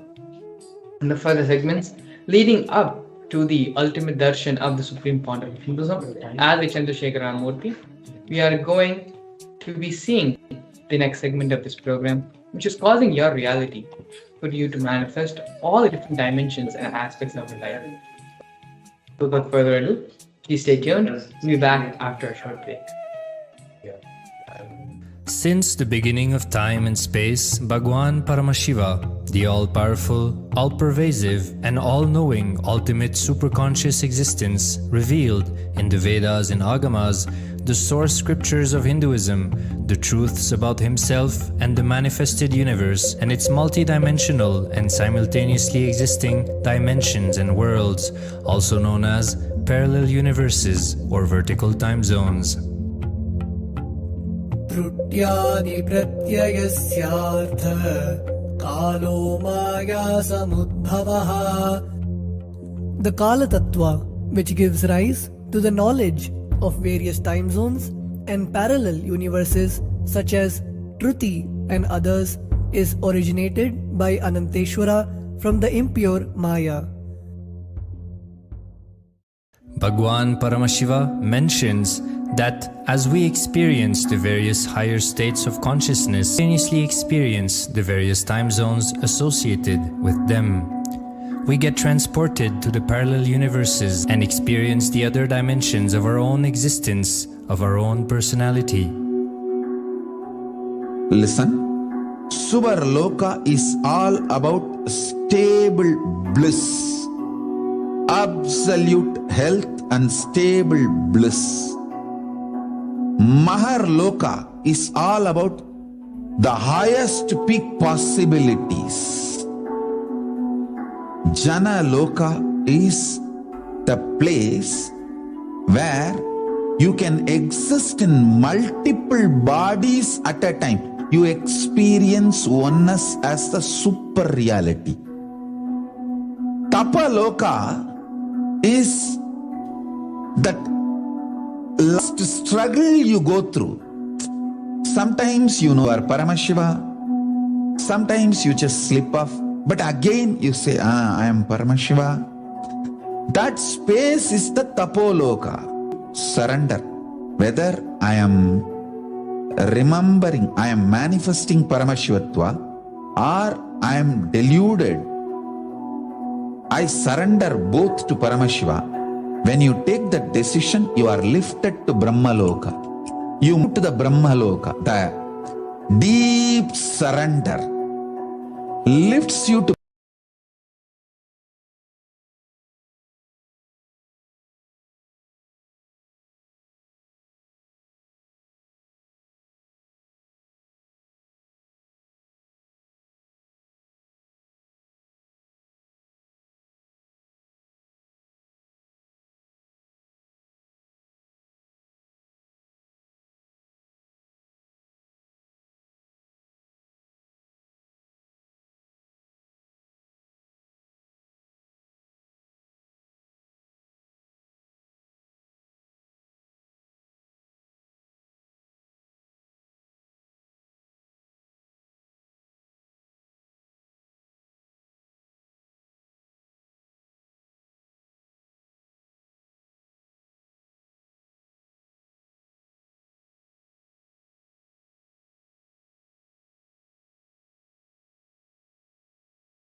नित्यानन्दं परमसुखदं केवलं ज्ञानमूर्तिं द्वन्द्वातीतं गगनसदृशं तत्त्वमस्याधिलक्ष्यम् एकं नित्यं विमलमचलं सर्वदी साक्षिभूतम् भावातीतं त्रिगुणरहितं सद्गुरुं तं Namami.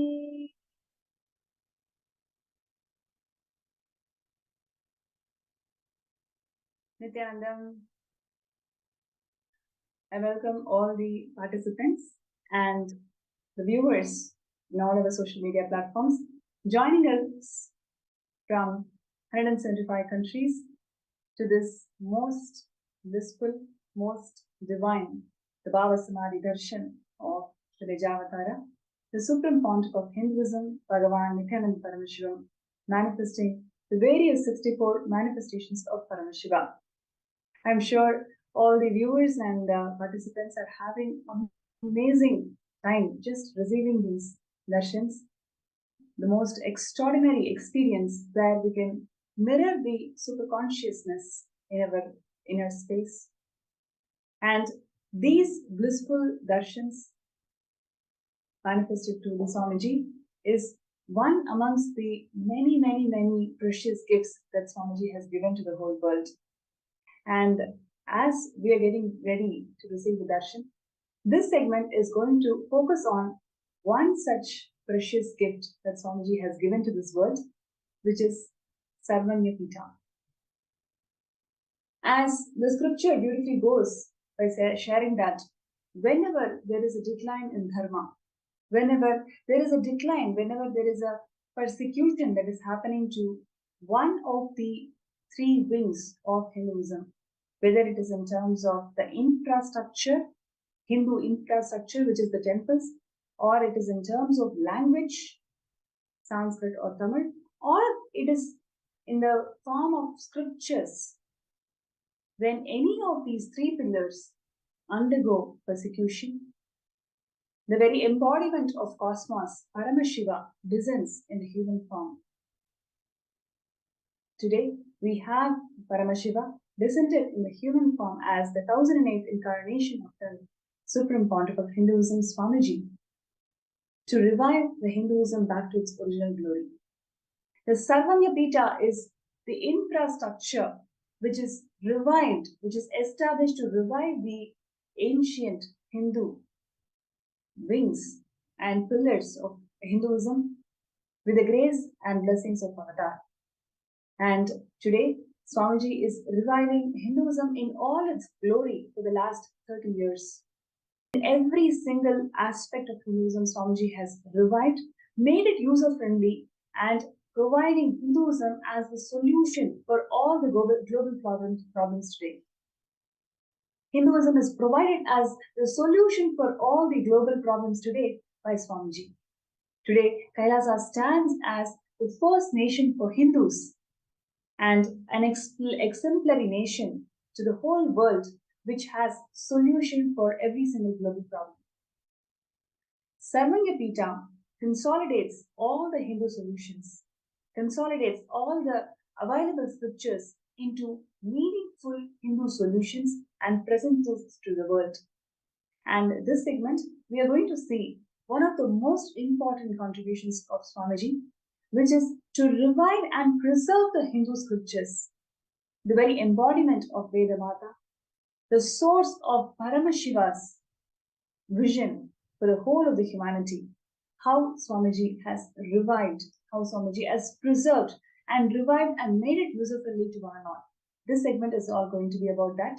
And in this segment, we are also going to have two amazing speakers who are going to share their journey with Swamiji and how Swamiji has empowered their lives and what and why Sarvanyapita is so important to them. So with no further delay, let's get ready for the session.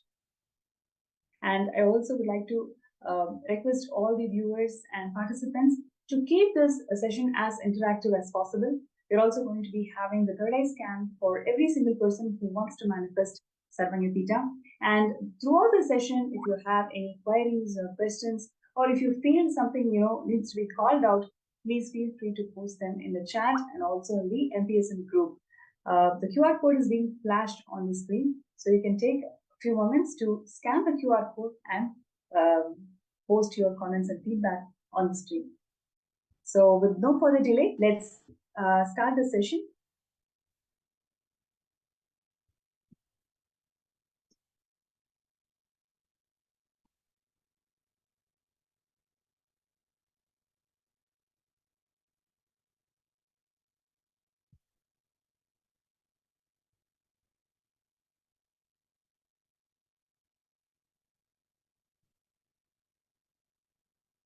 Sanatana Hindu Dharma is the oldest living civilization on the planet Earth. More than 60,000 years, this civilization flourished in the planet Earth, and the glorious civilization has got more than 100 million source scriptures. Vedas and Agamas are called as the source scriptures because they are the very voice of Paramashiva. So, Paramashiva has revealed more than 100 million source scriptures.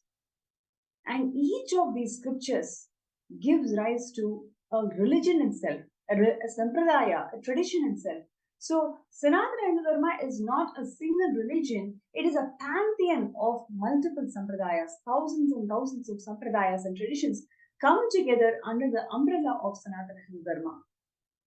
And Swamiji is the Supreme Pontiff of Sanatana Hindu Dharma, being the emperor and being the Guru Mahasanidhanam of 21 ancient Hindu kingdoms, reviving Sanatana Hindu Dharma to all its original glory in all its traditions and sampradayas.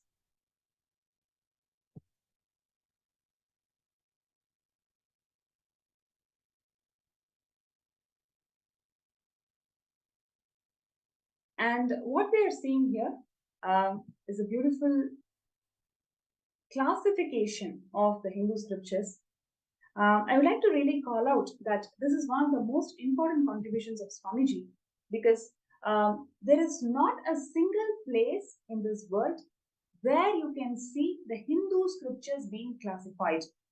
Always, if you go to any library, it is always Hindu books. It is never classified into certain segments.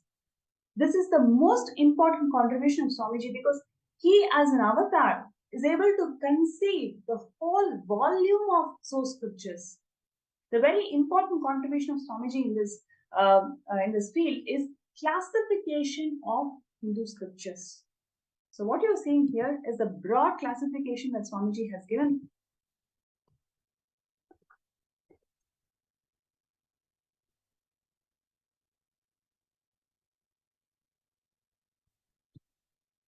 It is a very broad classification of the Hindu scriptures, and which includes Shruti, Smriti, Itihasa, Purana, and further Shrutis are classified as Vedas, Upavedas, Vedangas, Shruti, and Smriti as Manusmriti and various other 18 Smritis, Puranas, 18 Mahapuranas, and Agamas that has so many Agamas, including the Vaishnava Agama, Shaiva Agama, Shakta Agama, etc. Darshanas, which includes Purva Mimamsa, Uttara Mimamsa. So the very source of Hinduism is huge number of scriptures, 100 million scriptures. And there is not a single person in this world today to even understand how do we even classify these scriptures. Swamiji is the first person to give this broad understanding of how our scriptures are laid out and what is the very classification of all of the scriptures. So this is one of the most important contributions of Swamiji in the field of scriptures. So I would like to call this out because it is so important for us to understand the depth of the Hindu scriptures and how the scriptures can be further classified. If you take Vedas, there are about 10,600 verses. Agamas, 28 main Agamas are there. 202 Upagamas are there. And just in Kamika Agama, if you take, for example, 100 crores and crores of verses are there. So what we have today, it is 0.1% of the entire Kamika Agama. Kamika Agama lays out the whole Paddhati of enlightened lifestyle. And Paramashiva has actually revealed crores and crores of verses, but what we have today is definitely 0.1% of what Paramashiva has revealed. So, and there are about 18 Mahapuranas, Upapuranas, and in each of these Puranas, there are more than lakhs and lakhs of verses. So, we have now seen the huge wealth, intellectual wealth that Hinduism has got. So much Paramashiva has revealed as manuals for enlightened living style. Now, where did all of this go? Do 100 million source scriptures in our hands? The answer is no. Once upon a time, all of this 100 million source scriptures used to be housed in 13,000 Hindu universities. And 1 lakh gurukuls used to be the outlets where these source scriptures were revived, source scriptures were put into practice and applied in every field of life. Now, we don't have this 13,000 Hindu universities. In fact, the only Hindu university that is there in this world is the one that Swamiji has given through Kailasa. So, the destruction of this 13,000 Hindu universities gave rise to most important problem that the current world is facing, because we don't have the authentic Hindu scriptures in our hand. Whatever is available is only 10 million Hindu scriptures. Out of 100 million source scriptures, we have only 10 million source Hindu scriptures. Even in this 10 million Hindu scriptures that is available, nothing is left in the hands of authentic Hindus. All of this source scriptures, whatever is available today, is grabbed by the Oriental institutes who are trying to patent this rich knowledge that Paramashiva has given, which is completely hidden from the eyes of the mankind.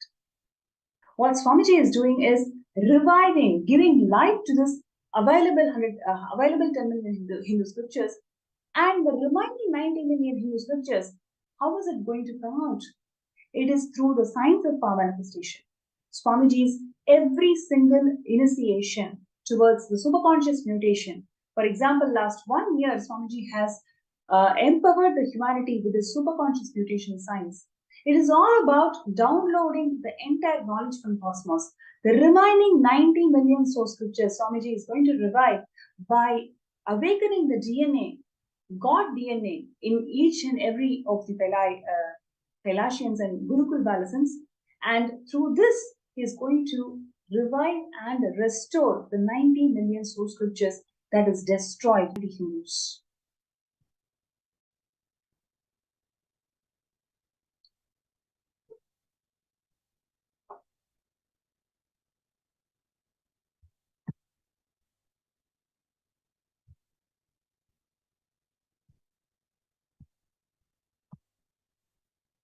So, burning of Hindu libraries has been a practice for all the anti-Hindus, because the most ancient Nalanda Hindu University was completely burnt. In fact, the burning happened for more than 6 months. Same way, the Jaffna Hindu Library was completely burnt, which gave rise to a civil war in Sri Lanka.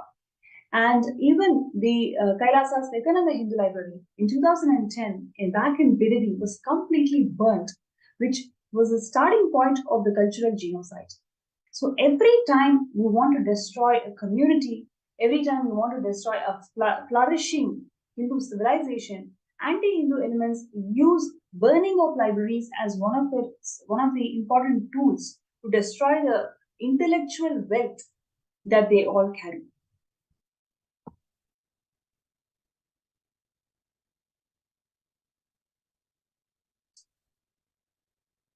So what you're seeing here is about almost 100% of all the Hindu universities are destroyed. 8 major libraries, including Nalanda, Takshashila, Vikramashila, and millions of books are all destroyed.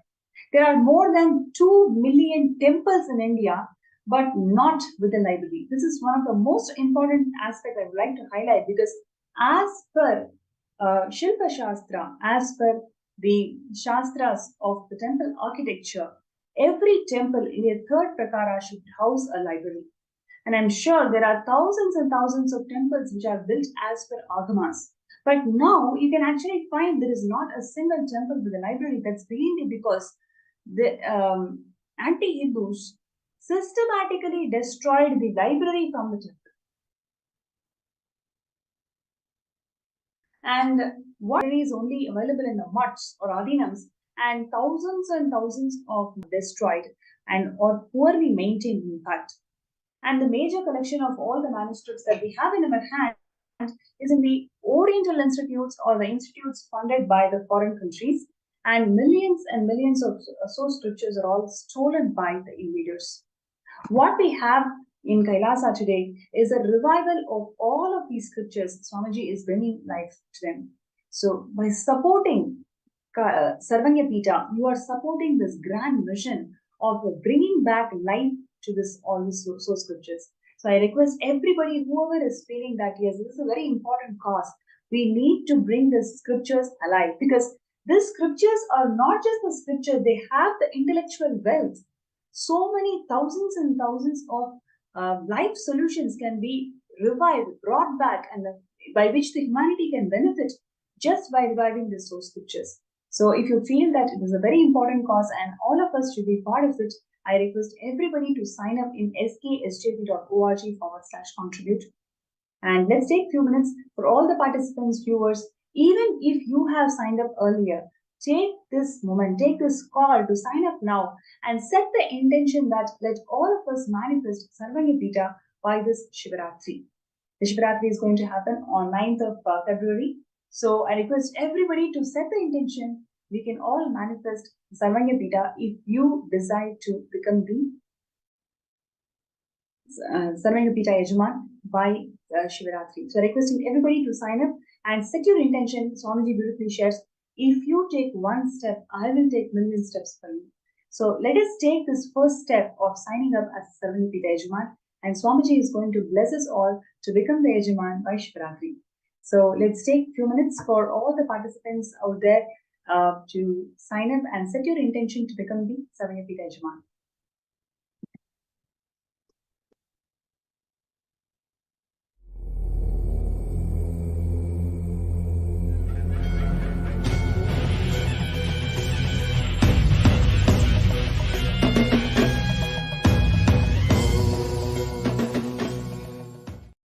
Kailasa nation is the most ancient enlightened civilization, Hindu civilizational nation. There were 49 ancient civilizations, the pre-Bronze Age. The only civilization still alive is Hinduism. This nation, Kailasa, I created as a seed bank for Hinduism to keep everything related to Hinduism alive and revive and share with the world.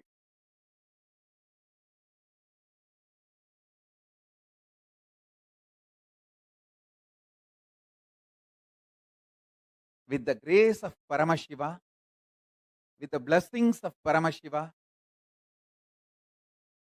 Kailasa has successfully happened. So the revival of ancient, enlightened Hindu civilizational nation has happened with its own territory. As on now, we have territory more than one places. And we are also getting from few more countries, few more smaller islands and small territories. I am stitching all of it and forming United States of Kailasa. Soon I'll announce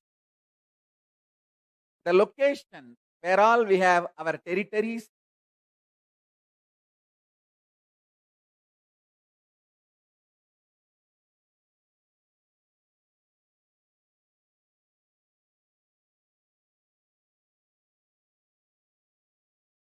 at least in one place, the Hinduism need to be kept alive as it is, without being constantly attacked, persecuted, destroyed. I wanted all the living and practicing Hindus of the world to know Hinduism is the most peaceful, non-violent, contributing civilization. All over the world, we are minority. I want all the Hindus to know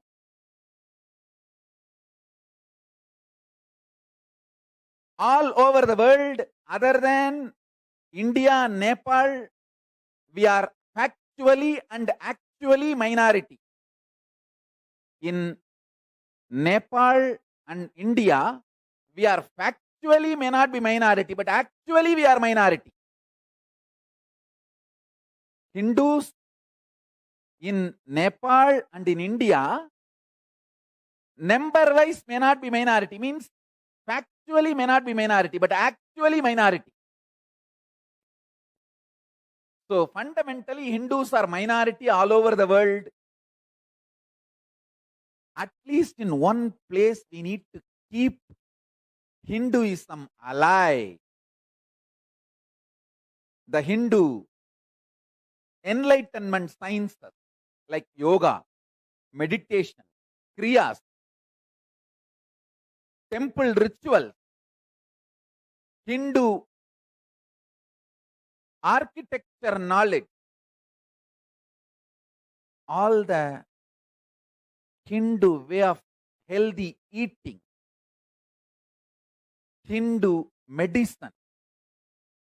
In every field, the large knowledge our ancestors contributed to humanity need to be kept alive, preserved, made user-friendly and shared with the world. This is the sole purpose why Kailasa is born. To keep the grand narrative of Hinduism alive, I made this Kailasa. Kailasa has successfully happened. I sincerely wanted to thank all the Hindus all over the world for supporting me and making this Kailasa happen.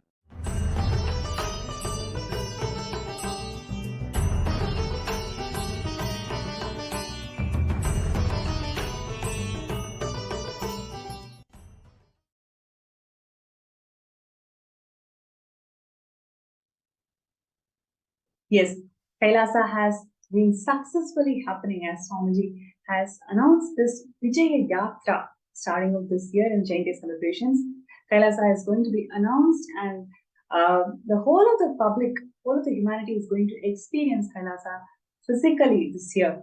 So every single contribution of yours towards Sarvanya Pita is going to be used towards a safe infrastructure that is needed for the nation to be opened for the whole of the humanity. So requesting everybody to make the decision now to become a Sarvanya Pita Yajaman.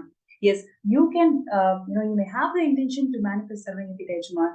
You may feel that, I can probably take a year or two to make this contribution. Yes, you can do all of that, but now, when you decide to manifest it now, when you decide to offer this contribution now, you are directly helping towards the safe infrastructure for the Mahakailasa to be open for the entire humanity.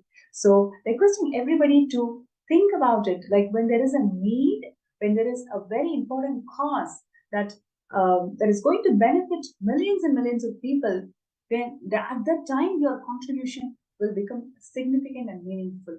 So I request everybody to take this opportunity to sign up for Sarvanya Pita, which is one of the most important contributions Swamiji to this whole world. And joining with us today, we have Ma Yoga Swarupini, Vasanta Vidyakaran from United Kingdom, who is going to join with us in this segment today. She has such powerful, sweet sharings of her journey with Swamiji and what is really inspiring her to manifest the Samayapita. So she's also manifesting and working towards manifesting the Samayapita. So she's going to share her journey with Swamiji and all her experiences with Swamiji.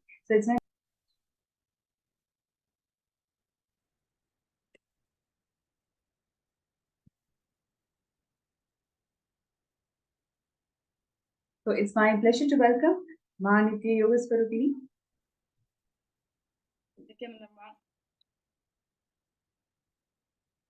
Yes, Nithyananda.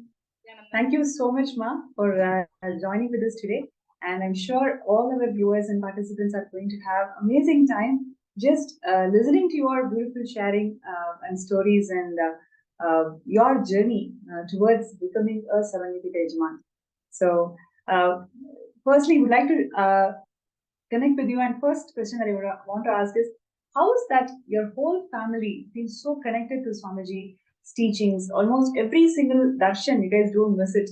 What is really keeping all of you together in this journey of becoming Paramashiva with Swamiji? Yes, the powerful cognition Swamiji gave us, and since Swamiji's initiation, actually, I joined Swamiji's Inner Awakening program in 2015. Even before that, actually, I had a problem with my eldest daughter. She was Yogas will be just a request. If you could be a little louder, please. Okay, she was like Asperger's. She's coming under autistic, spectrum. So we had a lot of problem with her. I have 3 daughters, so it's actually disturbed all of us. Then I just suddenly I was listening. Once stayed, I couldn't do anything. I was listening Swamiji's satsangs that time. Before. So he was talking about Isha Vasya Upanishad, and he said for a week just practice like I exist in everything, everything exists in me. His teaching. So I thought I was practicing that, but I had actually problem with my eldest daughter a lot of time, and she get angry. I was driving in the car. She suddenly started to shout. She was coming from school. Sorry, Ma Yogas working. The audio is not so clear. You can just Okay. increase I the just audio. I'm doing something.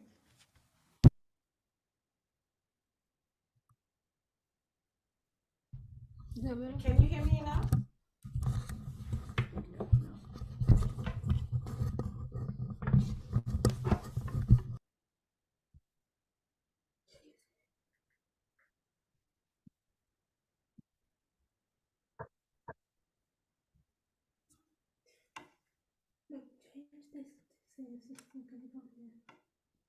Yes, please go ahead. Okay. Actually, yes, Swamiji told me to practice this. I exist in everything, everything exists in me. And then I was practicing that, but at that time I was driving with my eldest daughter. She was shouting. Most of the time, if she shout, I can't drive. I have to stop the car and say, "Are you going to stop talking?" Or this is the way I do.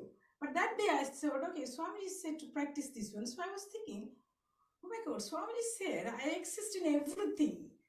And then I'm not thinking I'm just, even my daughter, I'm existing here. I always separated her because of the way she was getting angry with me and all those things. So I just think, oh my God, she's my extension. I didn't think about that. And I was thinking, okay, she exists in me, I exist in her.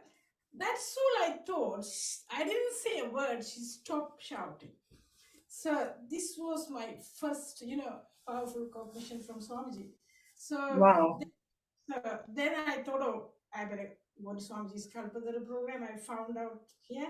And then first question I asked that time, I'm not like now.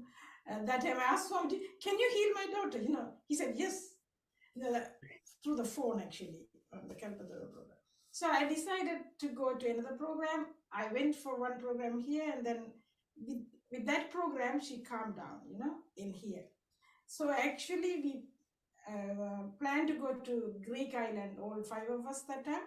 Swamiji's IA was, I gave the intention for Swamiji to, bless.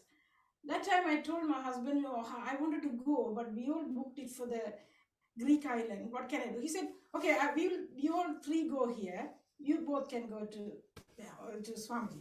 So that's the way I went to Swamiji, because normally I don't spend money and I always very careful, I'm not very good, but my husband, he saw the difference in her within that one program, the 3 days program, and he decided to send us there, So within few weeks, within 1 week, I took all the visa and everything. I don't know how I went, this is everything miracle. I went there.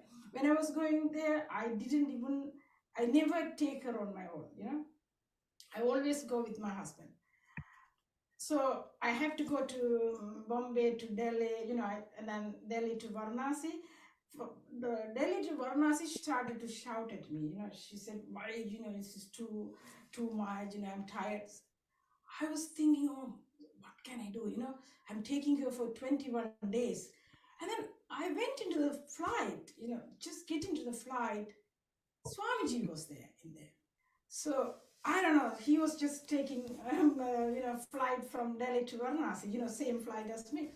And then I thought everything stopped. I was so calm down because I saw Swamiji. Swamiji didn't see me, he was reading something, but I saw Swamiji, so I was calm.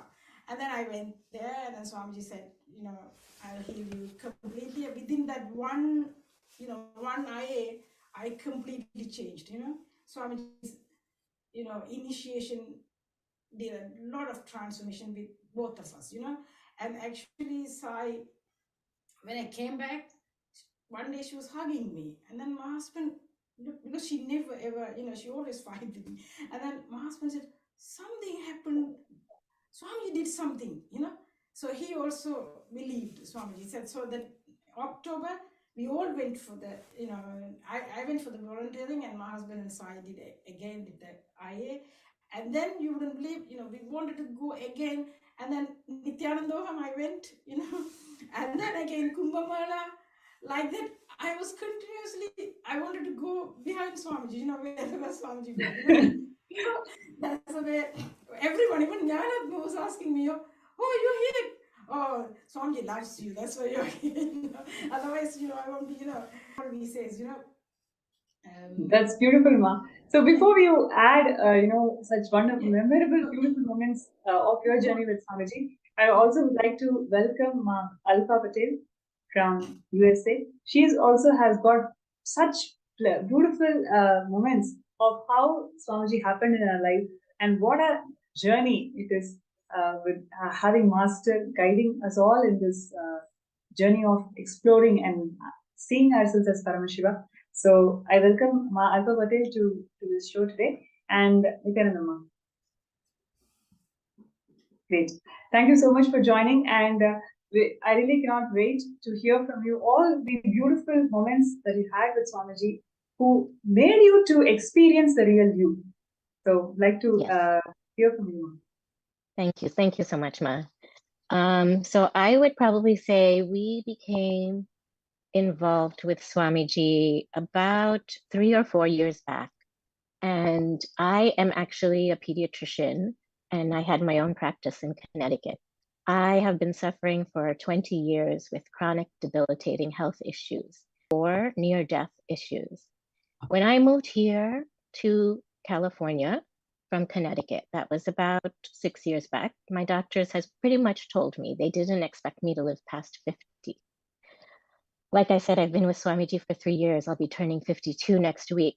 So there goes all the predictions by the doctors went by the wayside.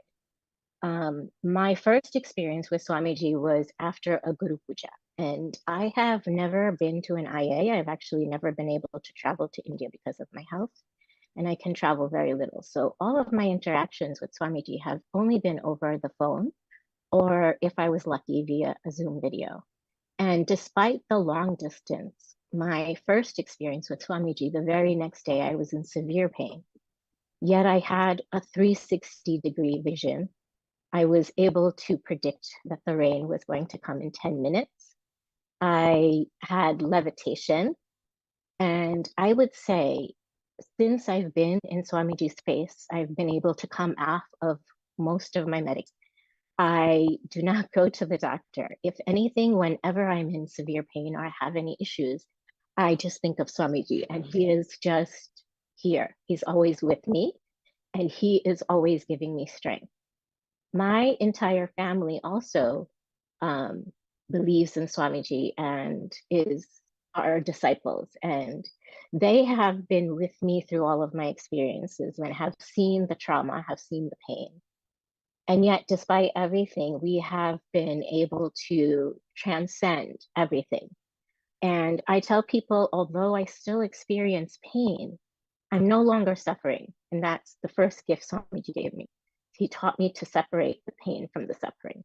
He also has given us immense strength every time we have needed it. And I would say that our faith in him is unwavering. And I even tell and as a physician, my husband is a physician. So this is coming from two physicians. I would trust Swamiji over any doctor I go to. And I would much rather get healing from a disciple of Swamiji. And because I feel immediate strength. I feel immediate help. I feel immediate relief. Even by getting, help from Swamiji's healers. And as a physician, I can say he has made me even a better healer, because now I can help others on such a deeper length.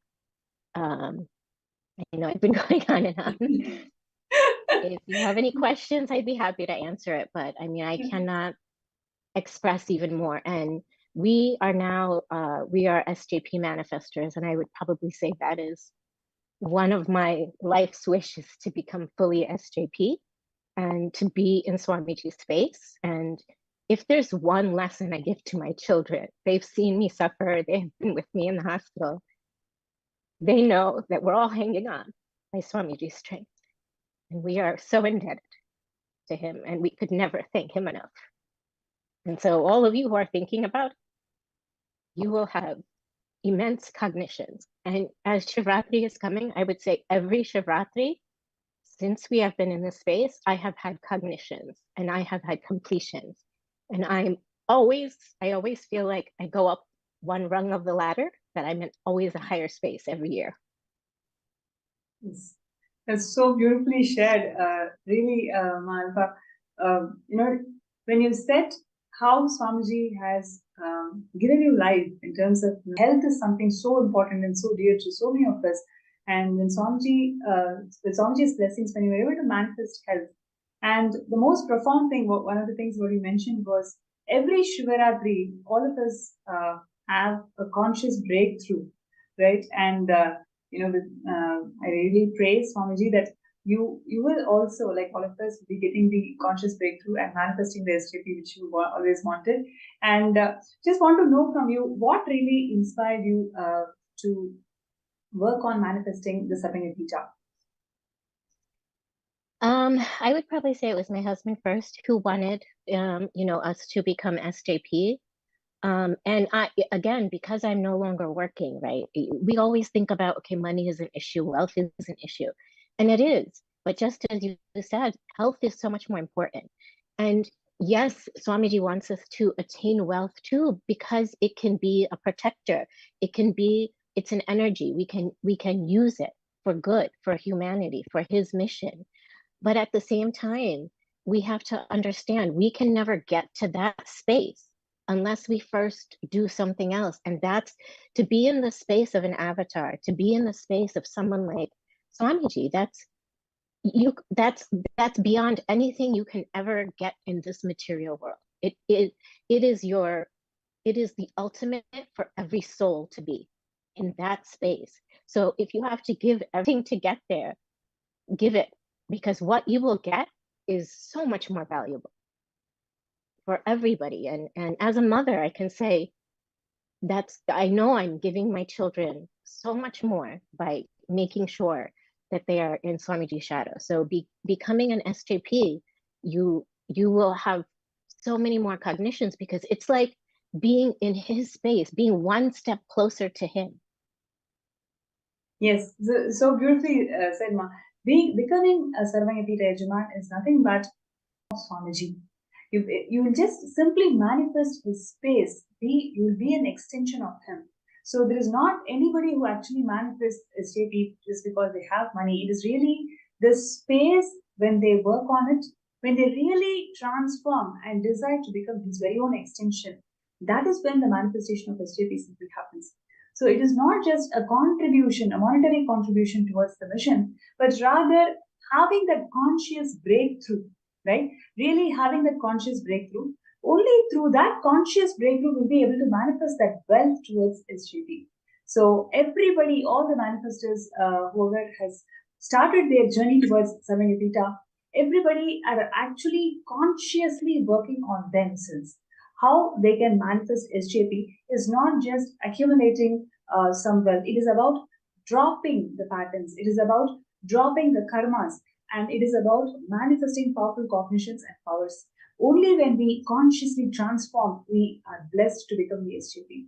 And the whole journey is completely supported by Swamiji and his grace and blessing. So I would like to welcome all the participants and viewers. Let us all take that conscious sankalpa, conscious resolution, that we all take this step towards SJP, a step towards becoming a Sarvanyapita Yajaman, towards this Shivaratri. And with Swamiji's grace and blessings, when we take that first step, Swamiji will make the entire thing happen for us. The conscious breakthrough that all of us want to have. Swamiji beautifully shared in one of the discourses that when we change the battlefield, we will see that we are having a whole new set of possibilities. So becoming an SJP is all about changing the battlefield that we are in. Instead of struggling to overcome one or two patterns, we can have a conscious breakthrough when we decide to become an SJP, and all it requires is starting your journey today. So I request everybody to make that conscious resolution that we can all decide to start our journey today. And Malpa, like you beautifully shared, I just wanted to ask one more question, like towards this manifestation, right? You've been working towards manifesting SJP. What is the transformation that you're experiencing? Because everybody has an intention, but when they actually make that first initial deposit, when they become an SJP manifestor, suddenly a huge inner possibility starts awakening in us. So would you like to add more on that, please? Yeah, of course. Not only do things start opening up, but even I would find old traumas, old pains would come up, things that were so buried deep I didn't even know. And sometimes if you don't know, how can you complete an incompletion? But with Swamiji's help, those little steps, because by us taking little steps, even if it's by, okay, I'm going to start now. And today I'm going to start and I'm going to manifest my SJP. So today I'm going to give this much. And every week I'm going to do this much. Every month I'm going to do this much. So every time that you give a little, it's like you're telling the universe, I'm ready. I'm ready for the next step. I'm not ready for my next cognition. I'm ready for my next incompletion. And it's like you're giving it, and the universe will come back. And sometimes you find incompletions you didn't know of. Suddenly they're completing like this without any effort, without you having to do anything. You suddenly, it's just waking up and it's a new day, and suddenly things are just easier. Things are just flawless. They just flow so much easier. Thank you so much for sharing. And I'm sure there are so many of us, the way you put it, your whole journey with Swamiji and your journey towards SJP. And I really would like to see you as a Sarvanyapita Yajaman by this Shivaratri with Swamiji's grace and blessings. They will all manifest. And thank you so much for joining us again today. Thank you. I would love that as well. Good luck to everyone. Thank you. So, dear participants and viewers, that's Ma Alpha from USA, who's sharing her journey towards for manifesting SJP. And I'm sure many of you out there have an intention, but now let us take a first step from being an intention that has become the manifestors of Sarvanyapita Yajaman. Take that first step today, and your first step towards SJP literally gives you the pathway to have that conscious breakthrough of your inner space, for Shivratri. So request everybody to sign up and show your intention, show your declaration towards manifesting SJP by signing up in skSJP.org/contribute. And let's take a look at the video where Swamiji is sharing more and more significance of why Kailasa.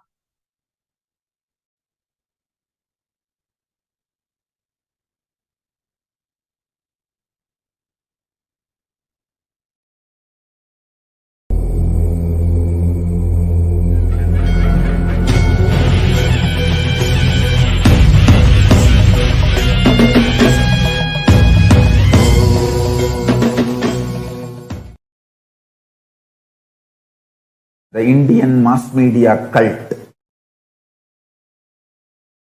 and cinema industry, whether Bollywood or Dollywood or Bollywood or Sandalwood or the whole cinema industry in India, heavily funded by anti-Hindu elements, and they have successfully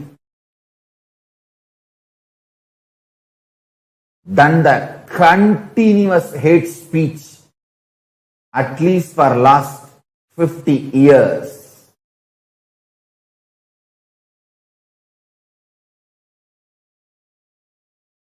And the poison they emitted and the brainwashing they have done has gone so deep, even Hindus are feeling ashamed about their existence. When I grew up seeing people wearing the Hindu marks in the regular lifestyle, the day-to-day life, 1% of the people's forehead. Now it is less than 3% people wearing the Hindu symbols on their forehead in Indian society. People are ashamed to show themselves as Hindus.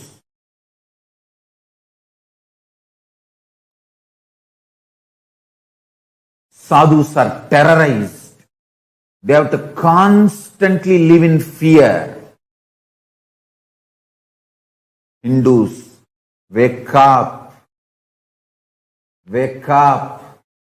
Just getting one job, getting married, 2 kids and 1 house and a good salary is not life. Hindu youth is getting brainwashed.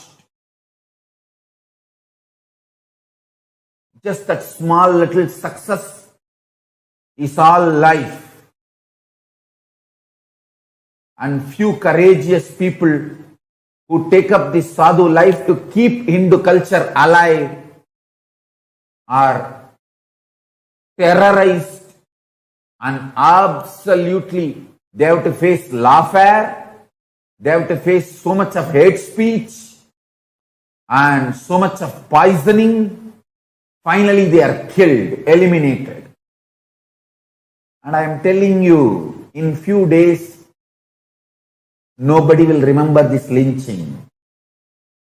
And nobody will be punished for this. I have seen this last 20 years. Not a single fellow, not a single terrorist who damaged, attacked our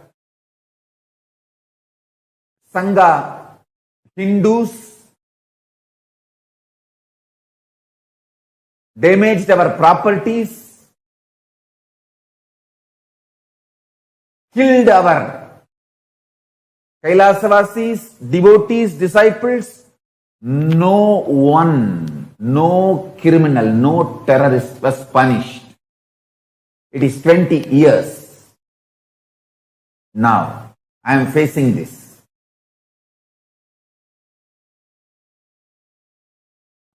Police supports those terrorist gang and those criminals.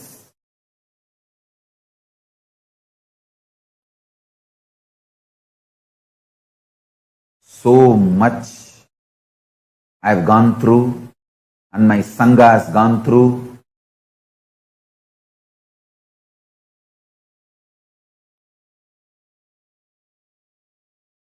We have done tyaga of everything. And today again, two sadhus and one of their assistant driver, they belong to my sampradaya. They belong to Akada Parishad, the 13 Akadas which we belong to. All Hindus, please wake up. Let us get the international attention to this Hindu Holocaust continuously happening in India.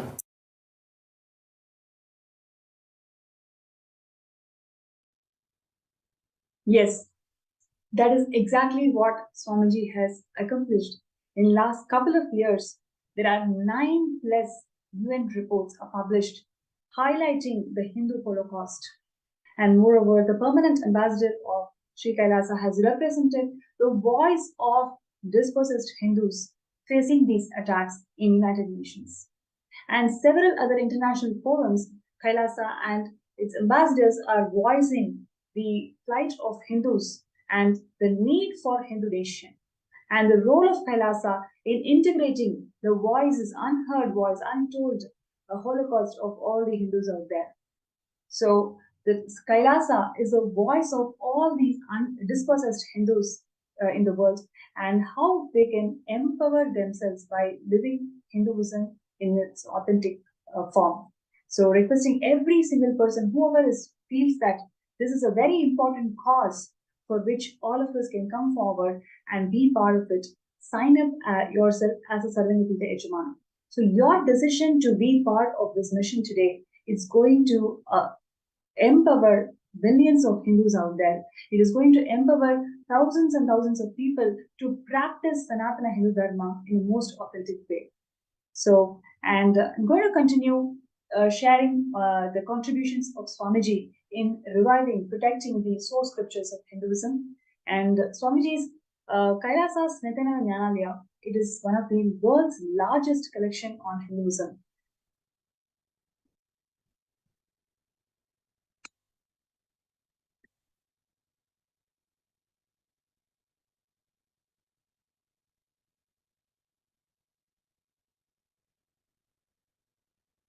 Swamiji envisions the Nithyananda Jnanalaya as the epicenter for all the source scriptures which will locate, acquire, collect, organize, publish, preserve, teach, and spread the source scriptures around the world.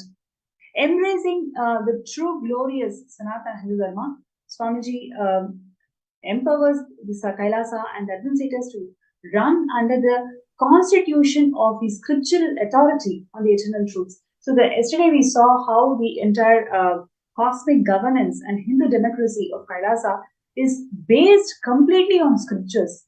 So Kailasa's Nithyananda Hindu Jnanalaya is all about bringing out the depths of the scriptures to the whole world and empowering the humanity to make these Hindu solutions as one of the best things that we can ever have. And here we have this Shastra Pramana which talks about the authority that the Hindu scriptures hold in Sanatana Hindu Dharma.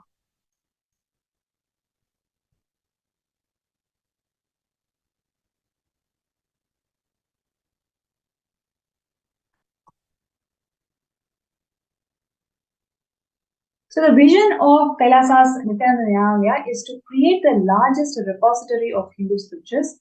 So it's about collecting the Hindu scriptures from various sources, organizing it, protecting it, making it available in a digital form. Information is accessible to one and all, and reviving these scriptures into Hindu solutions.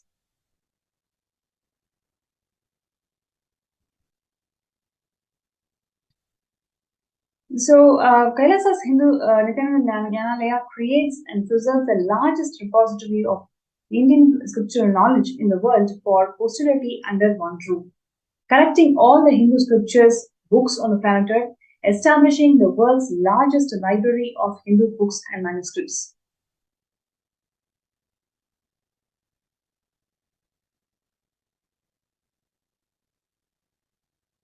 So it's about housing 5 crore manuscripts. So you can see here the collection of manuscripts is part of Kailasa's Nithyananda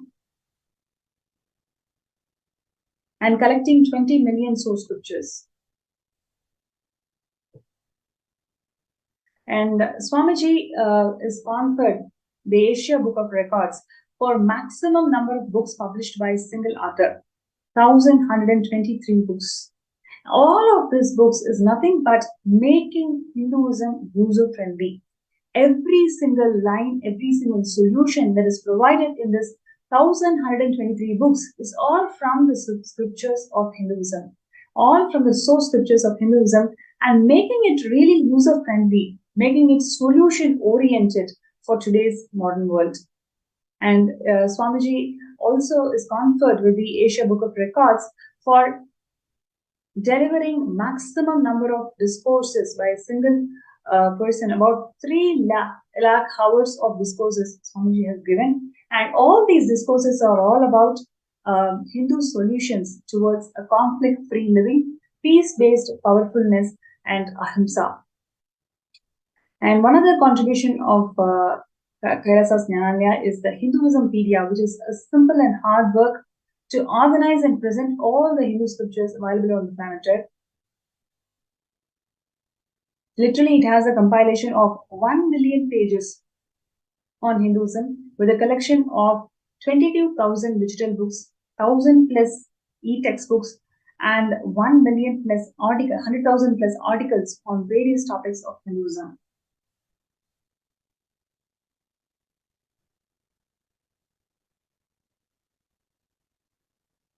And Swamiji has also revived this whole palm leaf printing technology. So every single scripture, every single initiation that we all get, Swamiji ensures that the whole initiation, the lines are all printed in palm leaf, and the palm leaf inscription is given as a gift to all the participants, whoever is attending the program. In this way, the sacredness and sanctity of those tradition is always kept alive. And more importantly, India has more than about 5 million manuscripts in various library muds in personal collections of individuals. So Kailasa's Nithyananda Jnanalaya is all about collecting all of these manuscripts and protecting it and making it user-friendly, right? So it has set up multiple units for palm leaf printing to keep the ancient Hindu knowledge tradition alive. Until now, we've printed 108 Upanishads, various Agamas, Samrajya Lakshmi Deepika, and several other scriptures. We've printed it and offered it to the world to ensure that people remember this ancient technology of preserving the Hindu Shastras through palm leaves.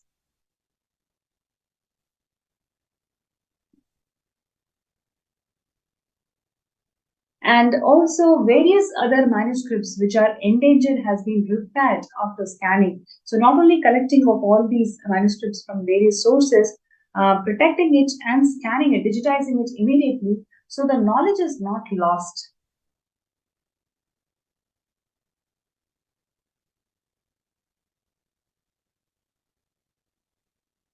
Physical and chemical treatment to prevent the damage of the existing manuscripts. So that is also one of the huge work that's happening, where the collected manuscripts are heavily damaged because of the no maintenance and also various persecution that these manuscripts have gone through. So Kailasa also focuses on physical and chemical treatment of these manuscripts.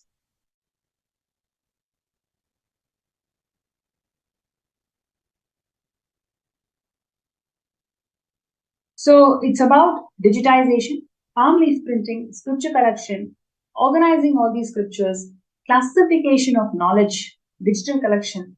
That summarizes the entire contributions of Kailasa towards this ancient Hindu scriptures.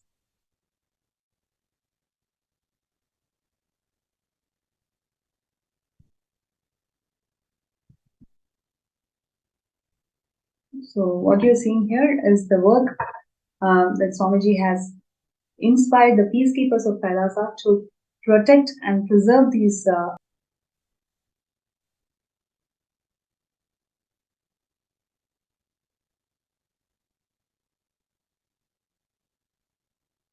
So what you're seeing here is the collection, the total number of manuscripts recovered from Shaivism, Jainism, and Buddhism. All these various sampradayas of Sanatana Hindu Dharma. More than 30,000 scriptures and manuscripts were recovered from Shaivism, and about 25,000 from Buddhism, and about 3,000 from Jainism.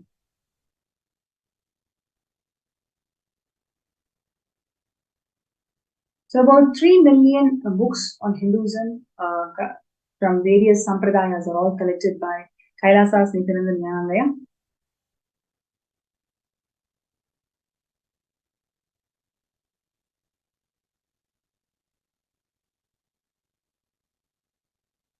And we have developed world's first exclusive library library management system based on scriptural classification.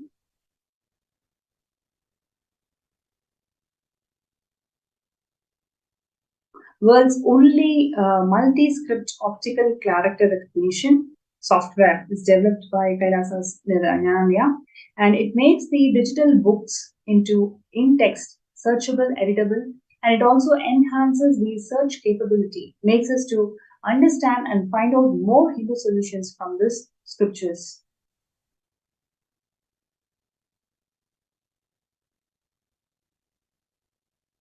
Collection of over 50,000 rare manuscripts, including Shaivagamas, Shakthagamas, and Kashmiri Saivism.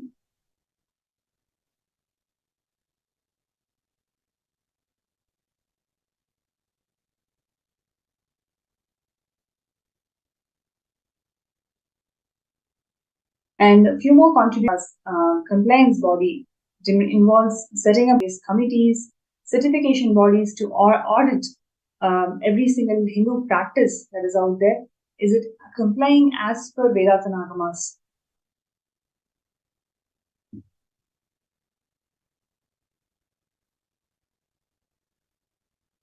And today's Kailasa's Nithyananda Jnanalaya is the world's largest Hindu knowledge center, having a collection of source scriptures, manuscripts, and books, sharing all of these to the world in a digital format and empowering the whole world with the richness that the Hindu tradition always held.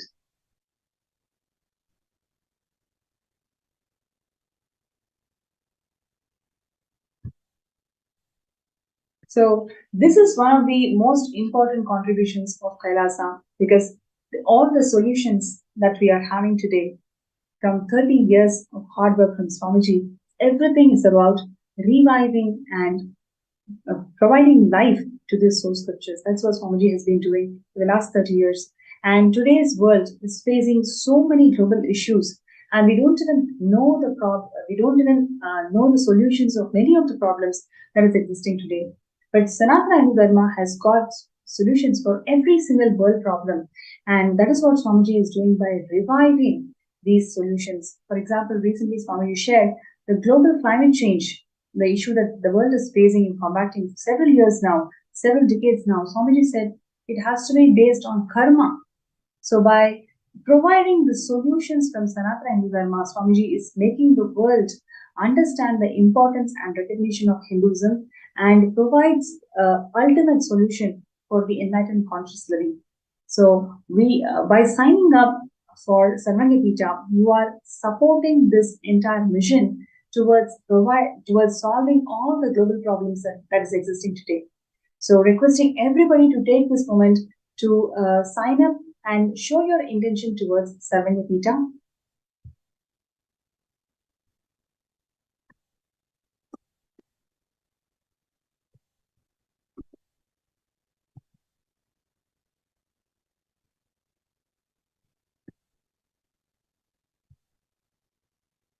So I request everybody to take a few minutes.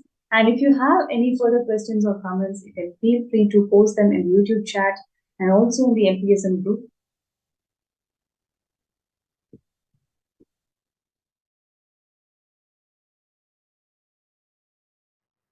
Many people asked me, Swamiji, why did you leave such a huge empire you built in India and sitting somewhere in one corner for so many years. Be very clear. It's already 3 years. I left India. More than 3 years. This 3 years is worth, because I have done the foundation, legal, protected, internationally protected place first. Not only I have the immunity of non-prosecutable and immunity and protection as the head of the state, sovereign land, which can't be violated, and the embassy status in multiple places, even sovereign land in more than one places. This 3 years is worth, because the first things are done first, right things are done first. We have a great future. We don't have to worry. Will there be any end like what happened, what has been done to Asaram Babu's organization? What has been done to Sant Rampal's ecosystem? What has been done to Ram Rahim's ecosystem? What has been done to this Palgar Sadhus, and what has been done to Kanchimat? You don't need to worry, because I have done the right things first. That's a spend little time, study how each Hindu ecosystem is persecuted in last 100 years. Listen, whether Kanchimat or Asaram Babu or Ram Rahim or Sant Rampal or Shivashankar Baba, all of them, all their organizations, with so much of hard work, they build the Hindu ecosystem like a beautiful honeycomb. But just some thief comes and robs the whole thing and takes it away. But again, you guys Hindus will work hard and build it like a honeycomb. Again, somebody else will come and steal. Be very clear. I am not interested in this game. That is why I decided very clearly, I will build the fort first. Proper stone fort.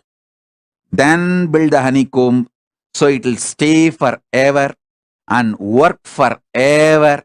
Support the Hindus forever. Keep the Hindu ecosystem forever alive. Be very clear. I understood this secret. I started my public life at the age of 16. Within 10 years, by 25, I understood. Without making a proper protection system, any hard work me and my sannyasis put and build, it will be like a honeycomb. When Kanchi Shankaracharya got arrested, clearly I realized the Samastana, which had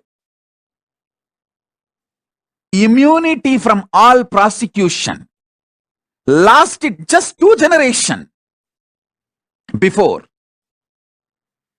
till the India adopted the secular constitution. Kanchimat, Madurayadinam, all of them had immunity from all prosecution in writing, legally valid, from the British government till the British time.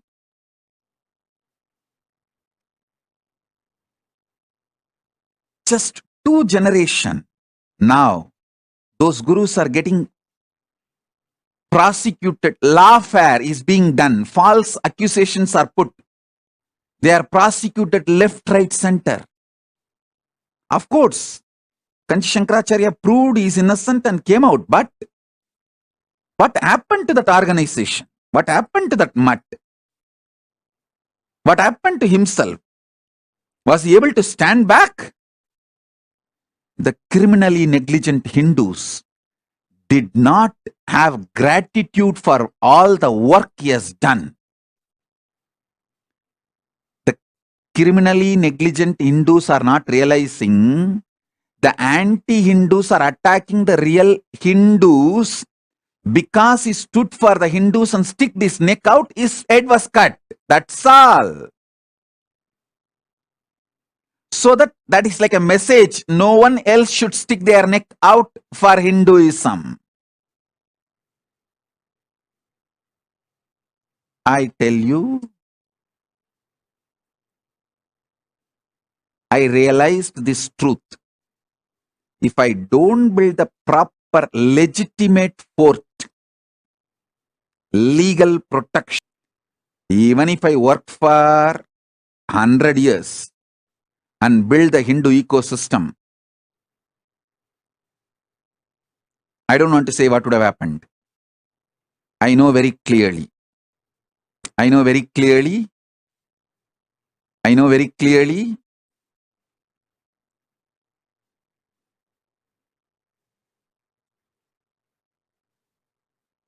I wanted to tell all my disciples, listen. The for all of you is by the grace of Paramashiva. We already have a sovereign territory in more than one place for Kailasa and diplomatic relationship with many countries for Kailasa, and I am safe. We are going to be safe forever. That is the good news I have for all my disciples. So all your effort, you are all putting time, treasure, talent and building this Kailasa will be useful forever. It cannot be hijacked, destroyed by anyone. Because I made a proper foundation, protection, fortress. Then started building the honeycomb. I did the first things first. Be very clear. Be very clear. First things first.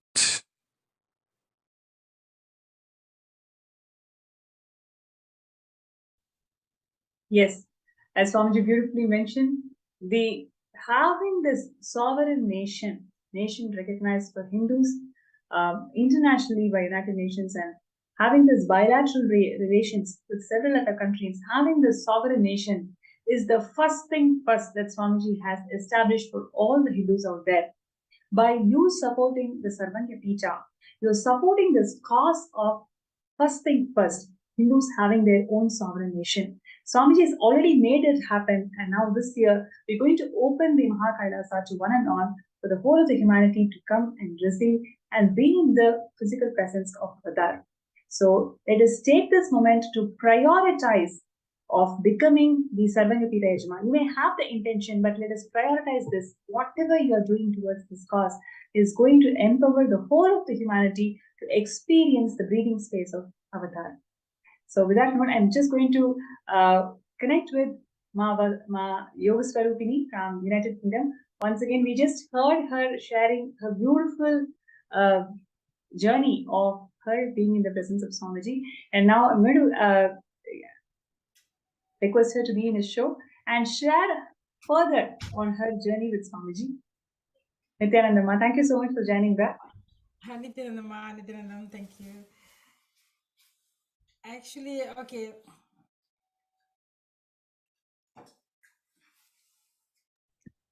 Yes, please go ahead. Yes, Swamiji, with the first I just learned about Sanatana Hindu Dharma, like all Charya, Kriya, Yoga, Jnanam, all four. Really, I started to practice. Before that, I'm a Hindu, but I never ever practiced anything. Even fasting, I didn't do properly. Just morning, I miss, something. That's all, But I've been completely changed to full, like vegetarian. I don't take even any egg inside the home because I have Swamiji's Padaga. So all 5 of us, so other daughters, I told them, you can have it outside, but you can't bring it inside. They stopped. Everyone stopped. Everywhere we go, even we went to Sri Lanka, they were asking, you living in UK, you all vegetarian? So they were, like Swamiji completely changed. Actually, what Swamiji is doing for Sanatana Hindu Dharma and how he is making everyone to be proper Hindu, this make us to realize, like how we have to support Swamiji, and this is a reason we just wanted to be SJP, to join the SJP and then continue to surrender to Swamiji, because Swamiji completely changed everything, and actually the cognitions, I don't even know, just I was logic, I only was with the first one, length, all other things like, Swamiji is the one make me to think, and then go into the heart, and then go into deep cognitions, he took me everywhere. That's why I just wrote to Swamiji, like Tamil. I just want to say in Tamil, he did like மண்ணில் வாழும் அறிவியலையும் விண்ணையாளும் அறிவியலையும் எங்களுக்கு முறையாக கற்பித்து நித்திய ஆனந்தத்திற்குள் அழைத்துச் செல்கிறீர்கள் Swamiji. I wanted to tell this to Swamiji, like is teaching the knowledge of how to live on the world and of how to rule the cosmos. So Swamiji was taking us to all these steps, not just me, all 5 of us, I don't know how, because okay, 4 of us, we went for the IA, the 5th one, she never been to IA, but she saw Swamiji anyway when she came to Thailand. So everyone had Swamiji's blessings, and then the transformation happened to us. All 5 of us is different, So now I am doing every day morning Brahma Muhurta, like all kriyas, Panja kriyas and yoga, and people come and join, from Europe as well. So I'm doing that. But before that, I wasn't disciplined, I didn't do anything. You wouldn't believe I'm 63 now. I can do headstand as well, I did last time when Swamiji said, what is your Icha Sakti, what is your Icha Sakti? Just I wrote it with, I can't even imagine, I'm writing this one. Next day, I did the, headstand, and I went to the wall and started, but I was doing it, so this is the way Swamiji make everything to do it, So, yes, that's so beautiful. That's really beautiful, Ma. See, one of the beautiful aspects that you really brought to the segment today is how Swamiji is inspiring the Hindus, living and practicing Hindus, to start applying Hinduism in its true sense, right from morning waking up in Brahma Yoga, Brahma Muhurta, to doing yoga, to setting the intention, conscious resolution, the Icha Shakti that you mentioned. How Swamiji is inspiring every single aspect of Hinduism to be practiced towards the right context of living enlightenment. How he is inspiring the whole of the Hindu population today. It is something so extraordinary, and that is the reason why reviving this Sarvanyapita around the world is of so much of importance. And would you like to share with us what is really inspiring you towards manifesting Sarvanyapita today?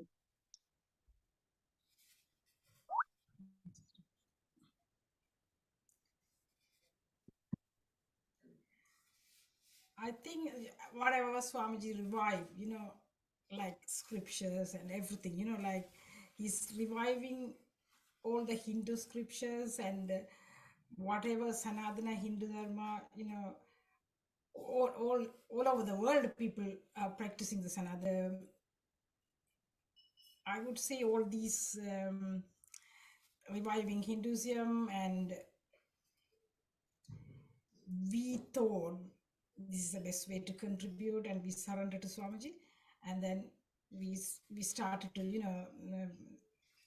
join the SJP manifestos, and then even after that we suddenly Swamiji was I wanted to move to bigger house. Swamiji just blessed me, and then especially after certain age, it's really difficult to get the mortgage and everything. But without any hassles, we just quickly get the house.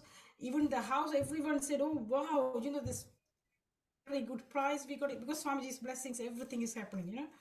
So I wanted actually when I was looking for the house, nothing else. I only wanted lots of plants, for puja, lots of flowers, and the puja room I wanted. That everyone look everything. I said, okay, this one hasn't got enough garden, so I don't think I will get this. I have the very powerful cognition that I know I wanted for the puja, so I will get it.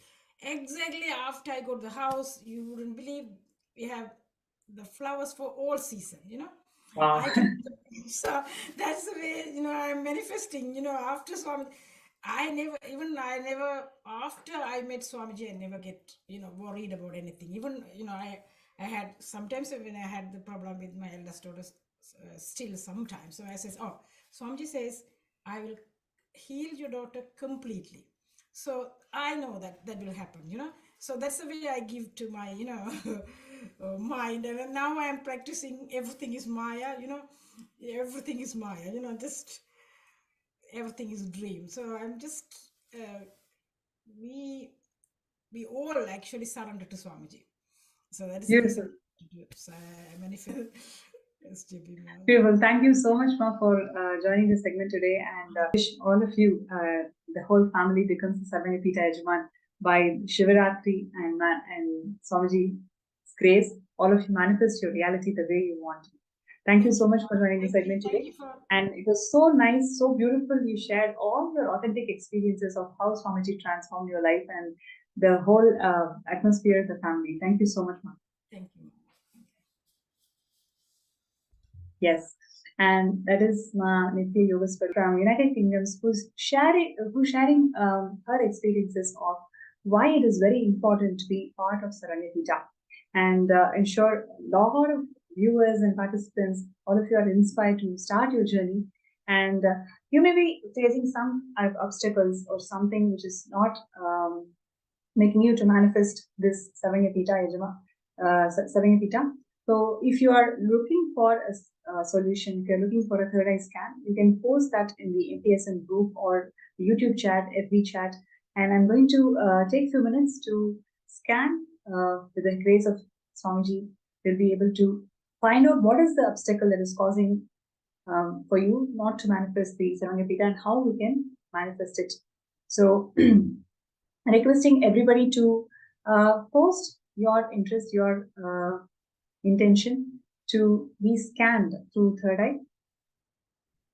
And if you've already been scanned through third eye, have you taken actions towards Sarvanya Pita? If you're not able to take the action, you can once again post it in the chat so we can do one more scan and support this journey of Sarvanya Pita.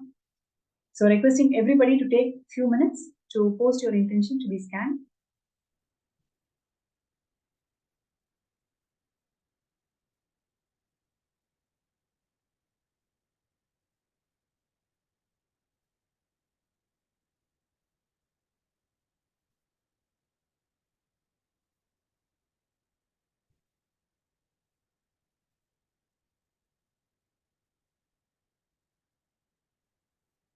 Okay, so we have Marlena Yazi. I would like to request a scan, please. Thank you so much. So, Marlena Yazi, have you filled the intention towards Sarvanya Pita? If not, please take a few minutes to fill your intention towards Sarvanya Pita. You can sign up in sksjp.org/contribute and sit with the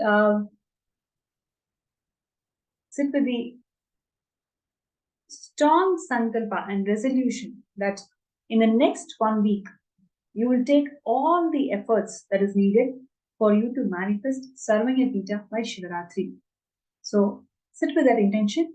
First, fill the intention form and sit straight. Please connect with Swamiji in your Anandaganda. Let us chant the Mahavakya.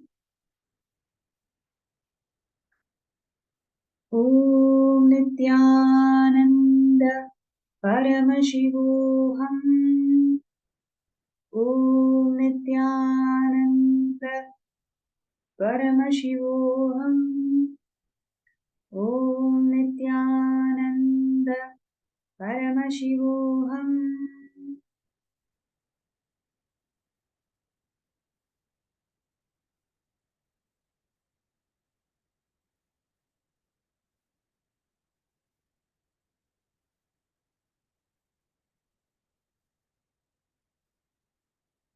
Yes. Ma Melina Yasi, with Swamiji's grace and blessings, you'll be able to manifest Sarvayatita. First thing, what you need to do is complete with all the ideas of feeling overwhelmed when you look at something large, something vast. If you see, whenever you encounter a huge mountain, right, you will start feeling too small. Instead of feeling oneness with the mountain, you start comparing your existence with the existence of something larger than life. It's exactly what you're feeling whenever you think about manifesting SJP also. You feel that it is something huge that you can never manifest it. Just like how you start connecting whenever you look at a mountain, specifically, you start thinking in your childhood all the time that you went to spend. Whenever you actually look at a mountain, how do you feel? You, instead of feeling that oneness, you started feeling too small, right? So the same thought pattern, if you decide to drop it today, with Swamiji's grace and blessings, you'll be able to manifest it.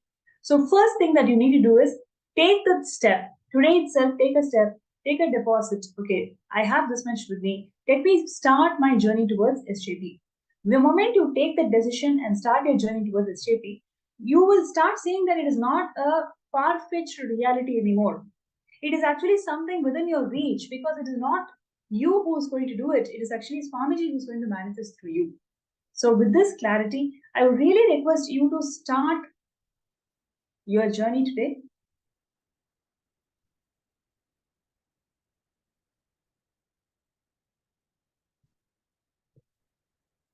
So next is we have Hiranmai. Right. So I request Hiranmai to please sit straight, connect with Swamiji in your Anandaganda. Let us chant the Bhavakya. Om Nithyananda Paramashivam. Om Nithyananda Paramashivam. Om Nithyananda Paramashivam.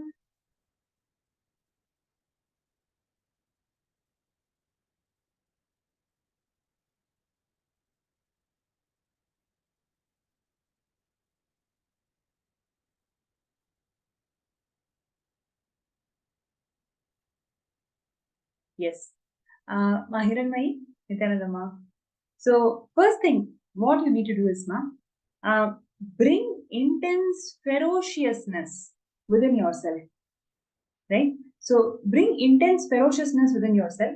Whatever you think as insecurities, unknowns in your life, decide today itself you are going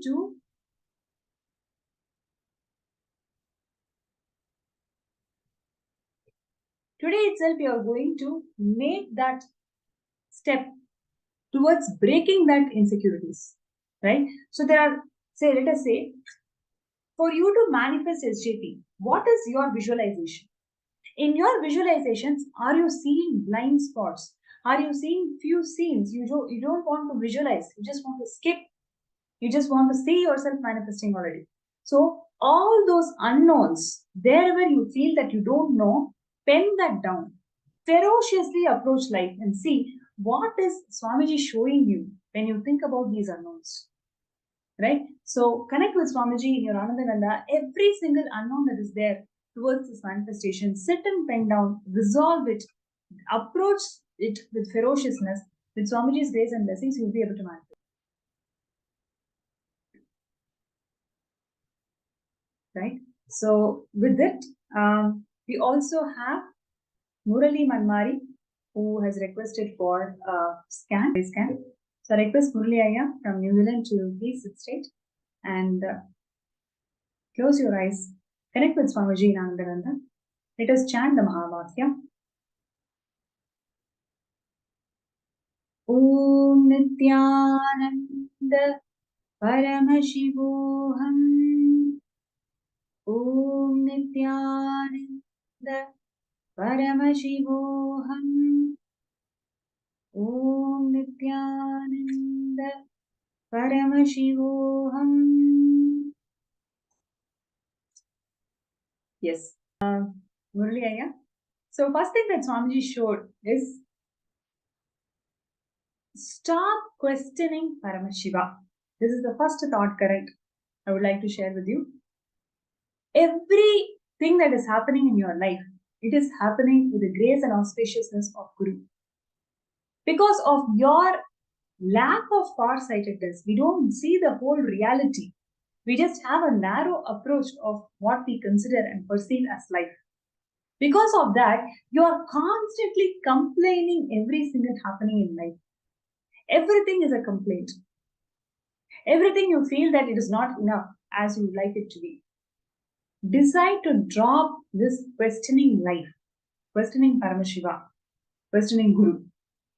Just have immense surrender and acceptance towards everything that is happening in your life.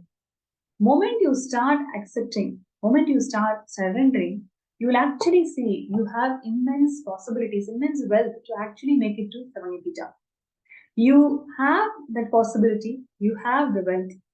Because of this constant complaining nature, constantly questioning life, you are not able to see those possibilities that exist within you. So today, decide to drop this questioning. Just experience, just see yourself in oneness with Swamiji and Paramashiva. So with Swamiji's grace and blessings, you'll be able to manifest. So with this, I'd like to come to the end of the session, and once again, thanking all the out there who have been really participating, expressing your feedback, expressing your interest to be part of this illumination. Thank you so much. And every day we will be connecting for the segment where we will share more interesting journeys of devotees around the world whose life has been immensely enriched by Swamiji and the significance of Samanyapita.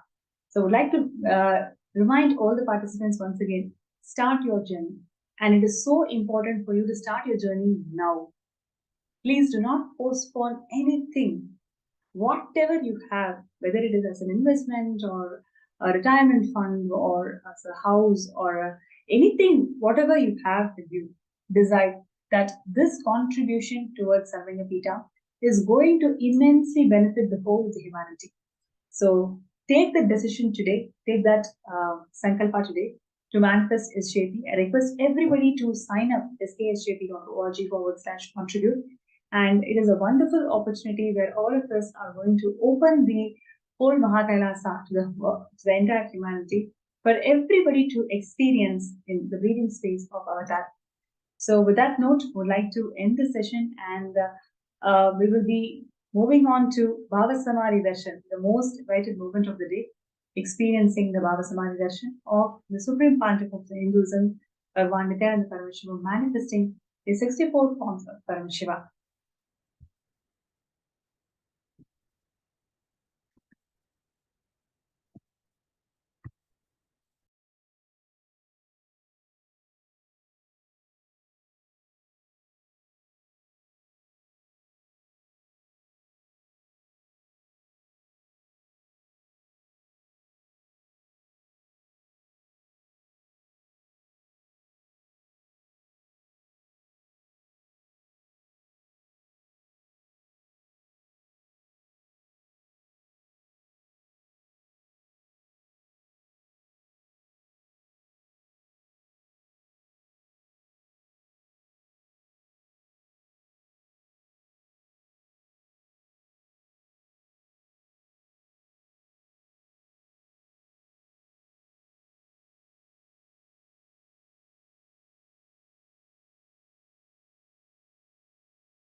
Nithyananda.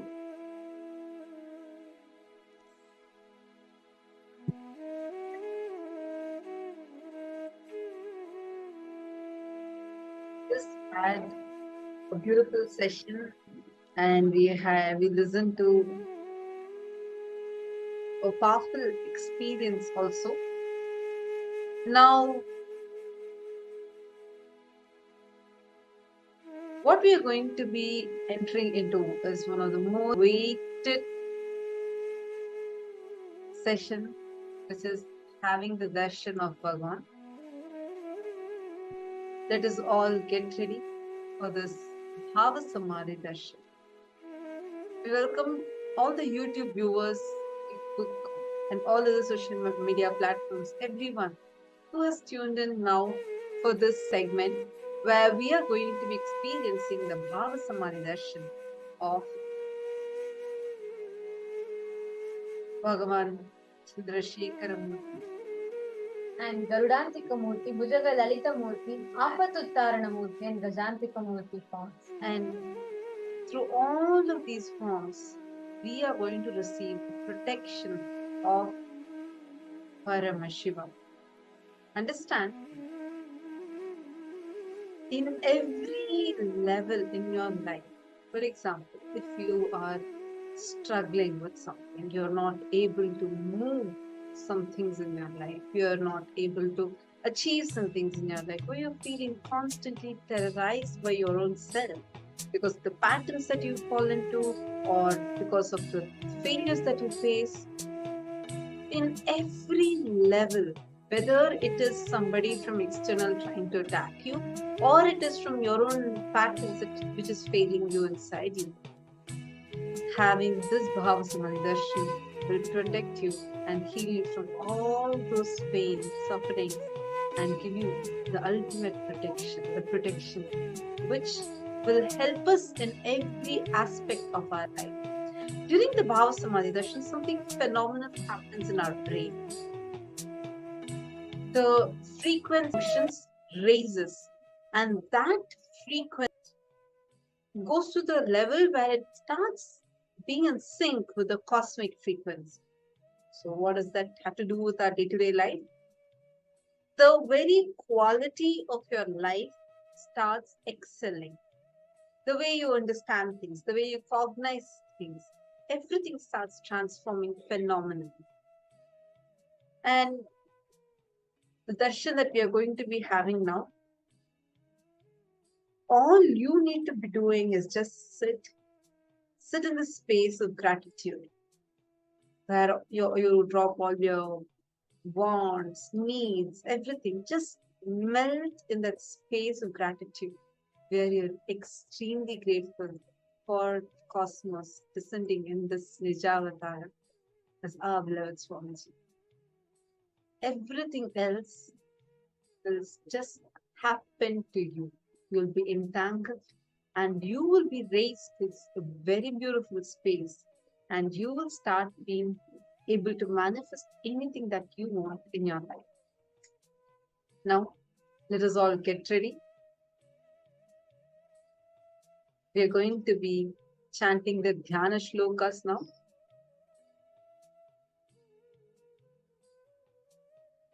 We are going to be having the darshan of the forms of Paramashiva as Chandrasekhara Murthy, Bhujaga Lalita Murthy, and Apatuttarana Murthy, and Gajantika Murthy and Garudantika Murthy forms of Paramashiva. Each of these are extremely powerful forms by themselves.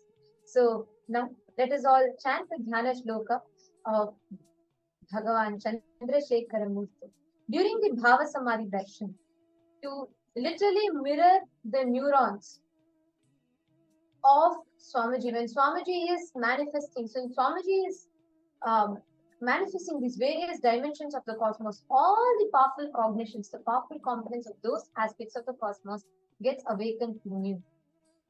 And this is what science calls as mirroring of neurons. So this mirroring of neurons is very, very powerful, and this literally raises your frequency.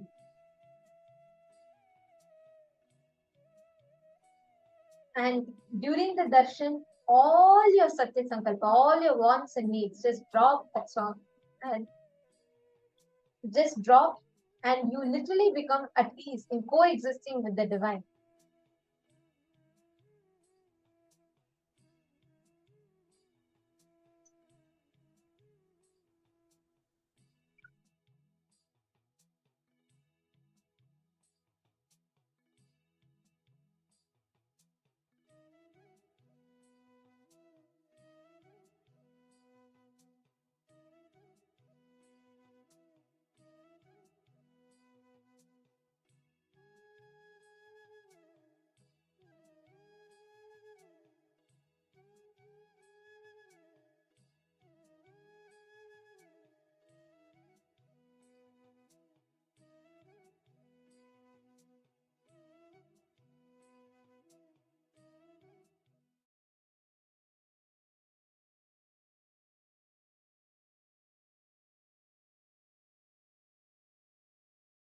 अभयवरदहस्तं सौम्यं शृङ्गारभावं विपुलवदननेत्रं चन्द्रबिम्बांशमौलिम् ऋजुतनुसमपादं स्थानकं विद्रुमाभं हरिणपरशुपाणिं पद्मपीठोपरिस्थम्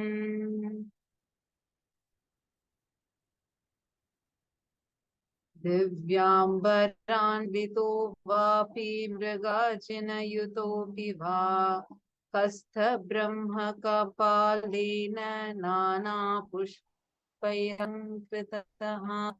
धृतवाराहदन्ताग्रशार्दूलनखकच्छपैः शाङ्कीर्कैर्मणिभिः प्रोतमालय हृदि भूषितः स्थितो दक्षिणपादेन वामेनोपरिवर्तिना कुञ्चितावर्तमानाग्रे सुप्रसारिततत्करः अम्बिकामुखबिम्बाब्ज भ्रमरीकृतलोचनः कुर्याद्भृङ्गिरैठं वात मतापि वा भुजङ्गत्रासाखाद्यो भुजङ्गललितस्तः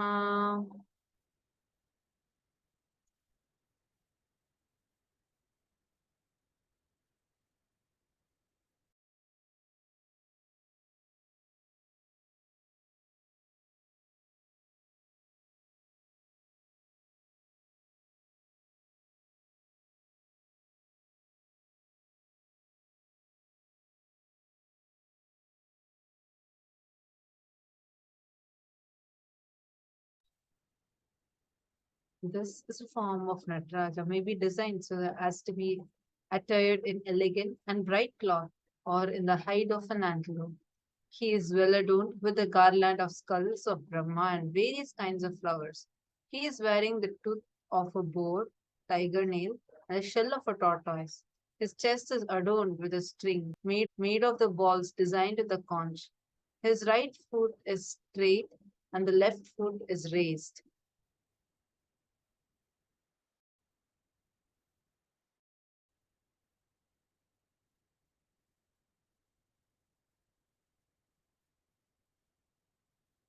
His lower left hand is stretched across the lifted left foot. His eyes are like the bees drawn towards the lotus face of Ambika. Either the image of Bringi or that of Bhadrakali may be designed to be on the left side of the Lord. The form of Nataraja designed in this way is called as Bhujanga Trasha. There is another form known as Bhujanga Lalita Murti. This is the Dhyana Shloka and the description of Bhujanga Lalita Murti.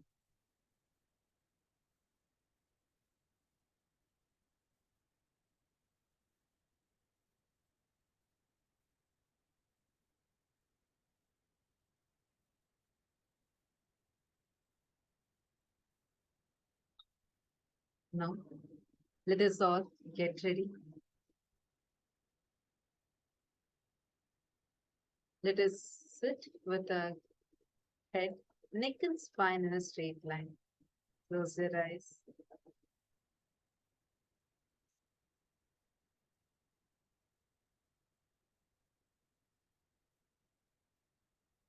Inhale and exhale. Deeply and slowly. Now start chanting the Mahavakya.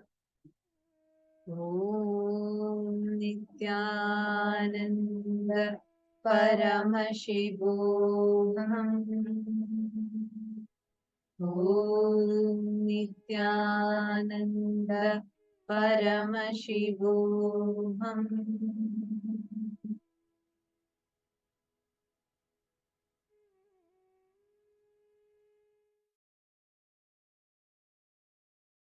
With the divine, with your eyes closed, is meditation.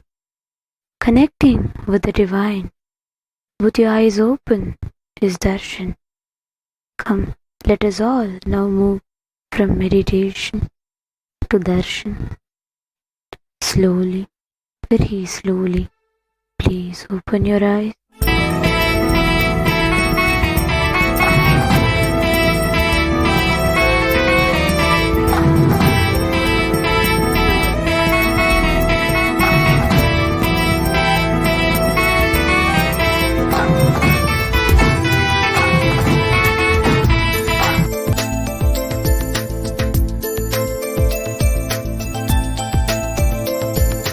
Om Namo Nithyananda, Om Namo Nithyananda, Om Namo Namo. Om Namo Nithyananda, Om Namo Nithyananda, Om Namo Nithyananda, Om Namo Namo. Sada balarupapi vignadrihantri, महादन्ति वक्त्रापि पञ्चास्य मान्या, विधीन्द्रादिमृग्या गणेशाभिधामे, विधत्तां श्रियं कापि कल्याणमूर्ति. न जानामि शब्दं न जानामि चार्थं, न जानामि पद्यं न जानामि गद्यं. चिदेका षडास्या हृदि द्योतते मे, मुखानि सरन्ते गिरश्वापि चित्रम्.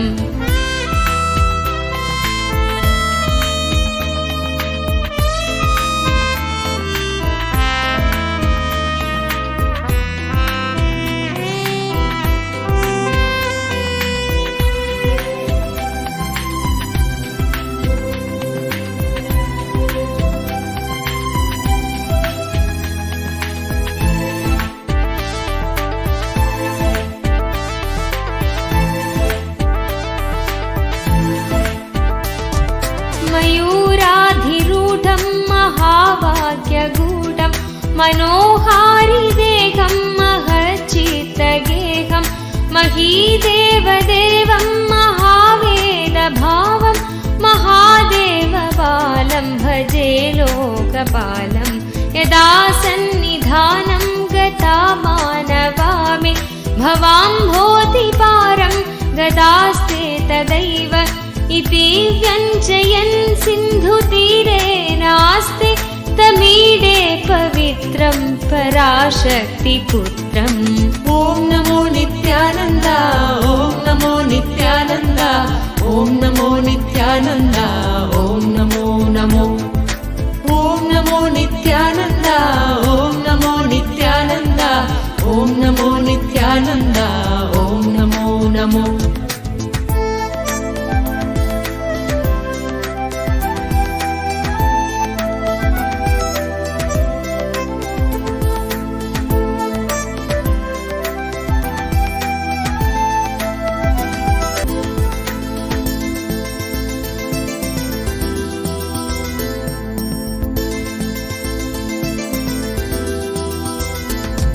यथाब्धेस्तरङ्गालयं यान्ति तुङ्गा, तथैवापदसन्निधौ सेवतामि.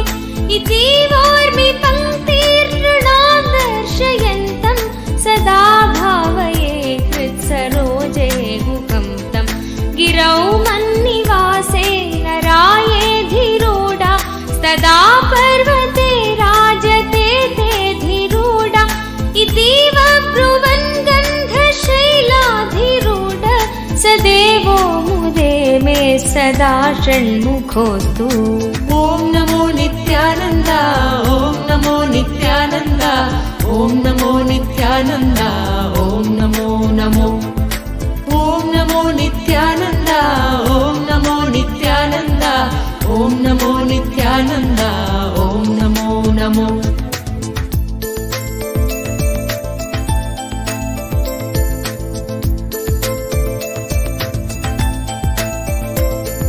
महाम्भोधिधीरे महापापचोरे मुनीन्द्रानुकूले सुगन्धाख्यशैले सुहायां वसन्तं स्वभासालसन्तं जनार्तिं करन्तं श्रयामो गुहन्तं लसत्स्वर्णगेहे नृणां कामदोहे सुमस्तोमसञ्छन्नमाणिक्यमञ्जे सुमुद्यत्सहस्रार्कतुल्यप्रकाशं सदा भावये कार्तिकेयं सुरेशम्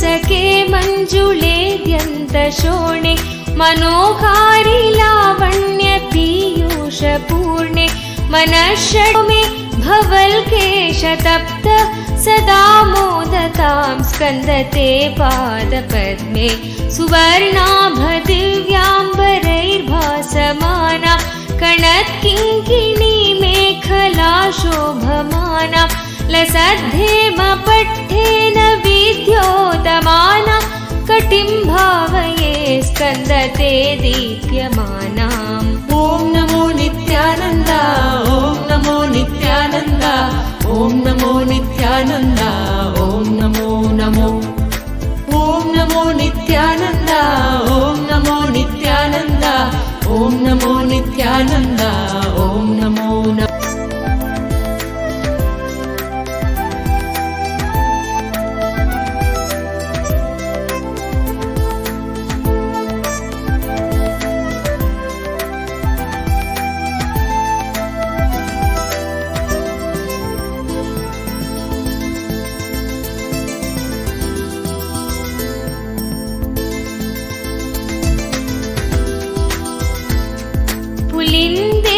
कन्या घना बोधतुंग स्तनालिङ्गनासक्त काश्मीर रागं नमस्याम्यहं तारकारेतवोर स्वभक्तावने सर्वदा सानुरागं विधौ क्लृप्तदण्डान् स्वलीलाधृताण्डान् निरस्ते भशुण्डान् द्विषत्कालदण्डान् हतेन्द्रारिषण्डान् जगत्प्राणशौण्डान् सदा ते प्रचण्डान् श्रये बाहुदण्डान् ॐ नमो नित्यानन्द ॐ नमो नित्यानन्द ॐ नमो नित्यानन्द ॐ नमो नमो ॐ नमो नित्यानन्द ॐ नमो नित्यानन्द ॐ नमो नित्यानन्द ॐ नमो नमो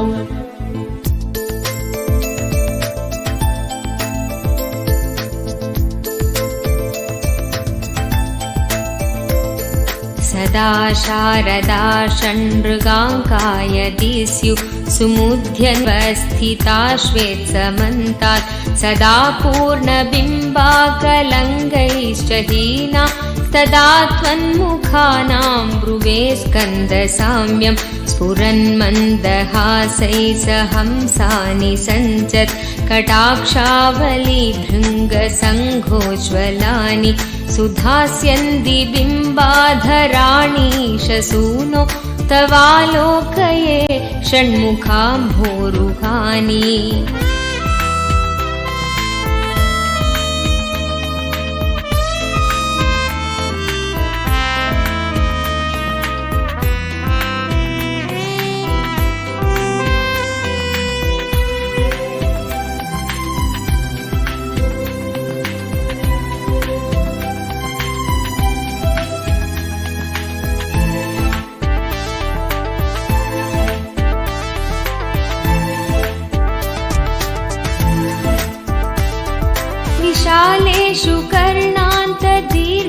विश्वजस्त्रं दयास्यन्ति श्रुत्वा दशस्वीक्षणेषु मयि षट्कटाक्षसकृत्पातितक्षित् भवेत् ते दयाशीलता नाम हानि सुताङ्गोद्भवो मेऽसि जीवेति षड्घ जपन्मन्त्रमीशो मुदा जिघ्रते यात् जगद्भारमृद्भ्यो जगन्नाथ तेभ्यः किरीटोज्ज्वलेभ्यः मस्तकेभ्यः। ॐ नमो नित्यानन्द ॐ नमो नित्यानन्द ॐ नमो नित्यानन्द ॐ नमो नमो ॐ नमो नित्यानन्द ॐ नमो नित्यानन्द ॐ नमो नित्यानन्द ॐ नमो नमो।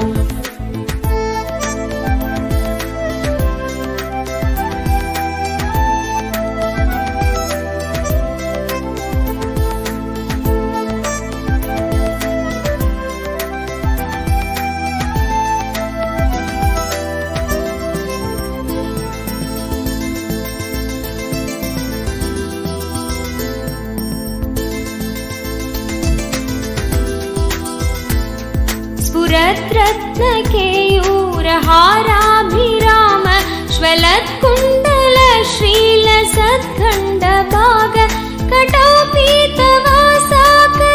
चारुशक्ति पुरस्तान्ममास्तां पुरारेस्तनूज इहायाहि वत्सेति हस्तान् प्रसार्या वयत्यादराच्छङ्करे मातुरङ्गात् समुत्पत्य तातं श्रयन्तं कुमारं हराश्लिष्टगात्रं भजे बालमूर्तिम्।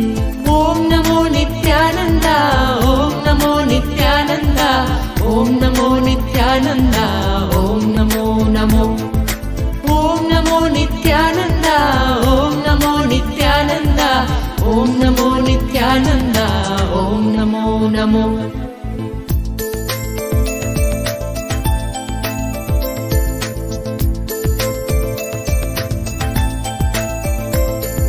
कुमारेश सूनो गुहस्कन्दसेना पते शक्तिकाणे मयूराधिरूढ पुलिन्दात्मजा कान्तभक्तार्तिहारि प्रभो तारकारे सदा रक्ष मां त्वं प्रशान्तेन्द्रिये नष्टसङ्गे विचेष्टे कफोद्घारि वक्त्रे भयोत्कम्पिगात्रे प्रयाणोन्मुखे मय्यनाथे तदानीं धृतं मे दयालो भवाग्रे गुहत्वम्।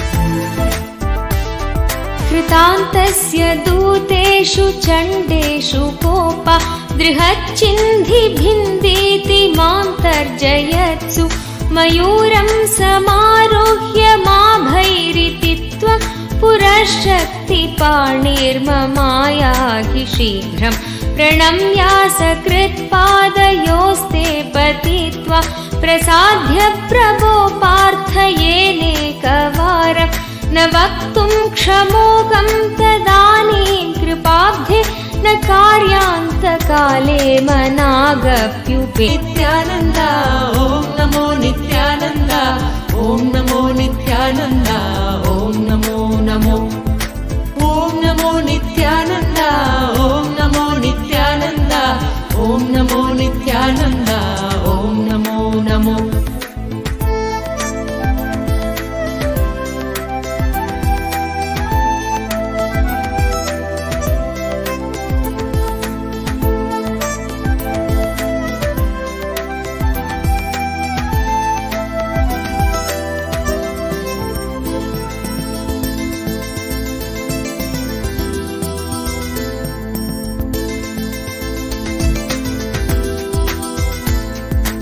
सहस्राण्डभोक्ता त्वया शूरनामा हतस्तारकसिंहवक्त्रश्च दैत्य ममान्तर्हृदिस्थं मनक्लेशमेकं न हंसि प्रभो किं करोमि कयामि अहं सर्वदा दुःखभारावसन्नो भवान् दीनबन्धुस्त्वदन्यं न याचे भवद्भक्तिरोगं सदा क्लिप्तबाधं ममाधिं दूतं नाशयो मासु तत्त्वम्। ॐ नमो नित्यानन्द ॐ नमो नित्यानन्द ॐ नमो नित्यानन्द ॐ नमो नमो ॐ नमो नित्यानन्द ॐ नमो नित्यानन्द ॐ नमो नित्यानन्द ॐ नमो नमो।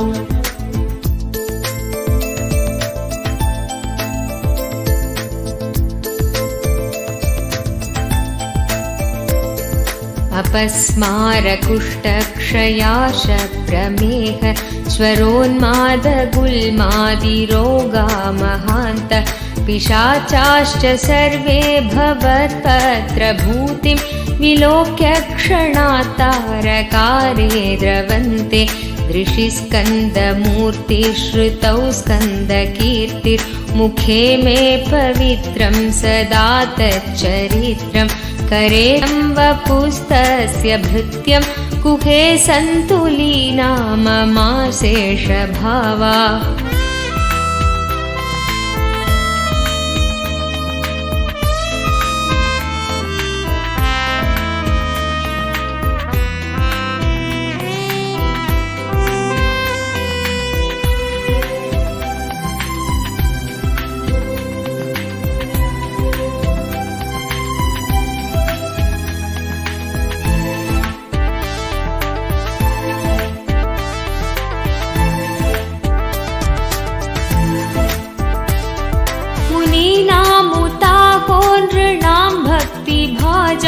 अभीष्टप्रदा सन्ति सर्वत्र देवा नृणामन्त्यजानामपि गुहादेव मन्यं न जाने कलत्रं सुता बन्धुवर्ग पशुर्वा नरो वाथ नारी गृहे ये मदीया यजन्तो नमन्तस्तुवन्तो भवन्तं स्मरन्तश्च ते सन्तु सर्वे कुमार। ॐ नमो नित्यानन्द ॐ नमो नित्यानन्द ॐ नमो नित्यानन्द ॐ नमो नमो ॐ नमो नित्यानन्द ॐ नमो नित्यानन्द ॐ नमो नित्यानन्द ॐ Namo Namo.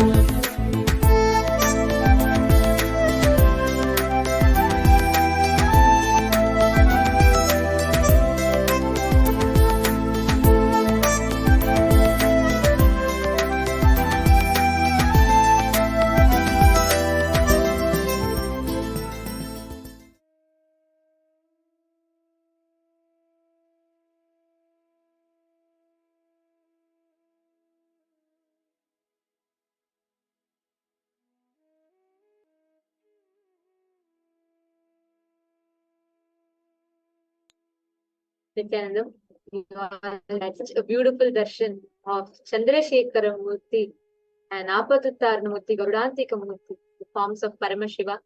I request all the participants, every one of you that enjoyed this space, that witnessed this beautiful darshan, to please take a few minutes. Let us know, share with all of us, how did you enjoy the darshan? So, each of you, I request every one of you to please share with us, let us know. And all the viewers that are watching us on YouTube and Facebook, if you have enjoyed these darshans of Paramashiva, these are all the glimpses. These are all just few glimpses from what all of us were blessed with in Mahaparamashivoham.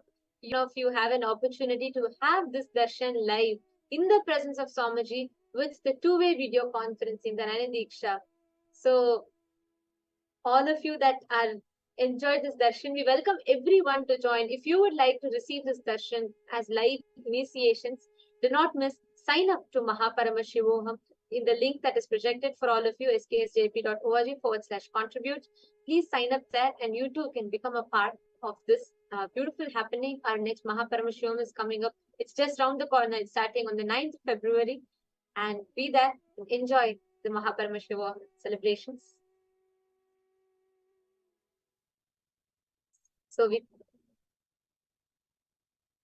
thank every one of you who joined today in the Facebook and YouTube, and we welcome you all to join us back again tomorrow for the next further events and programs.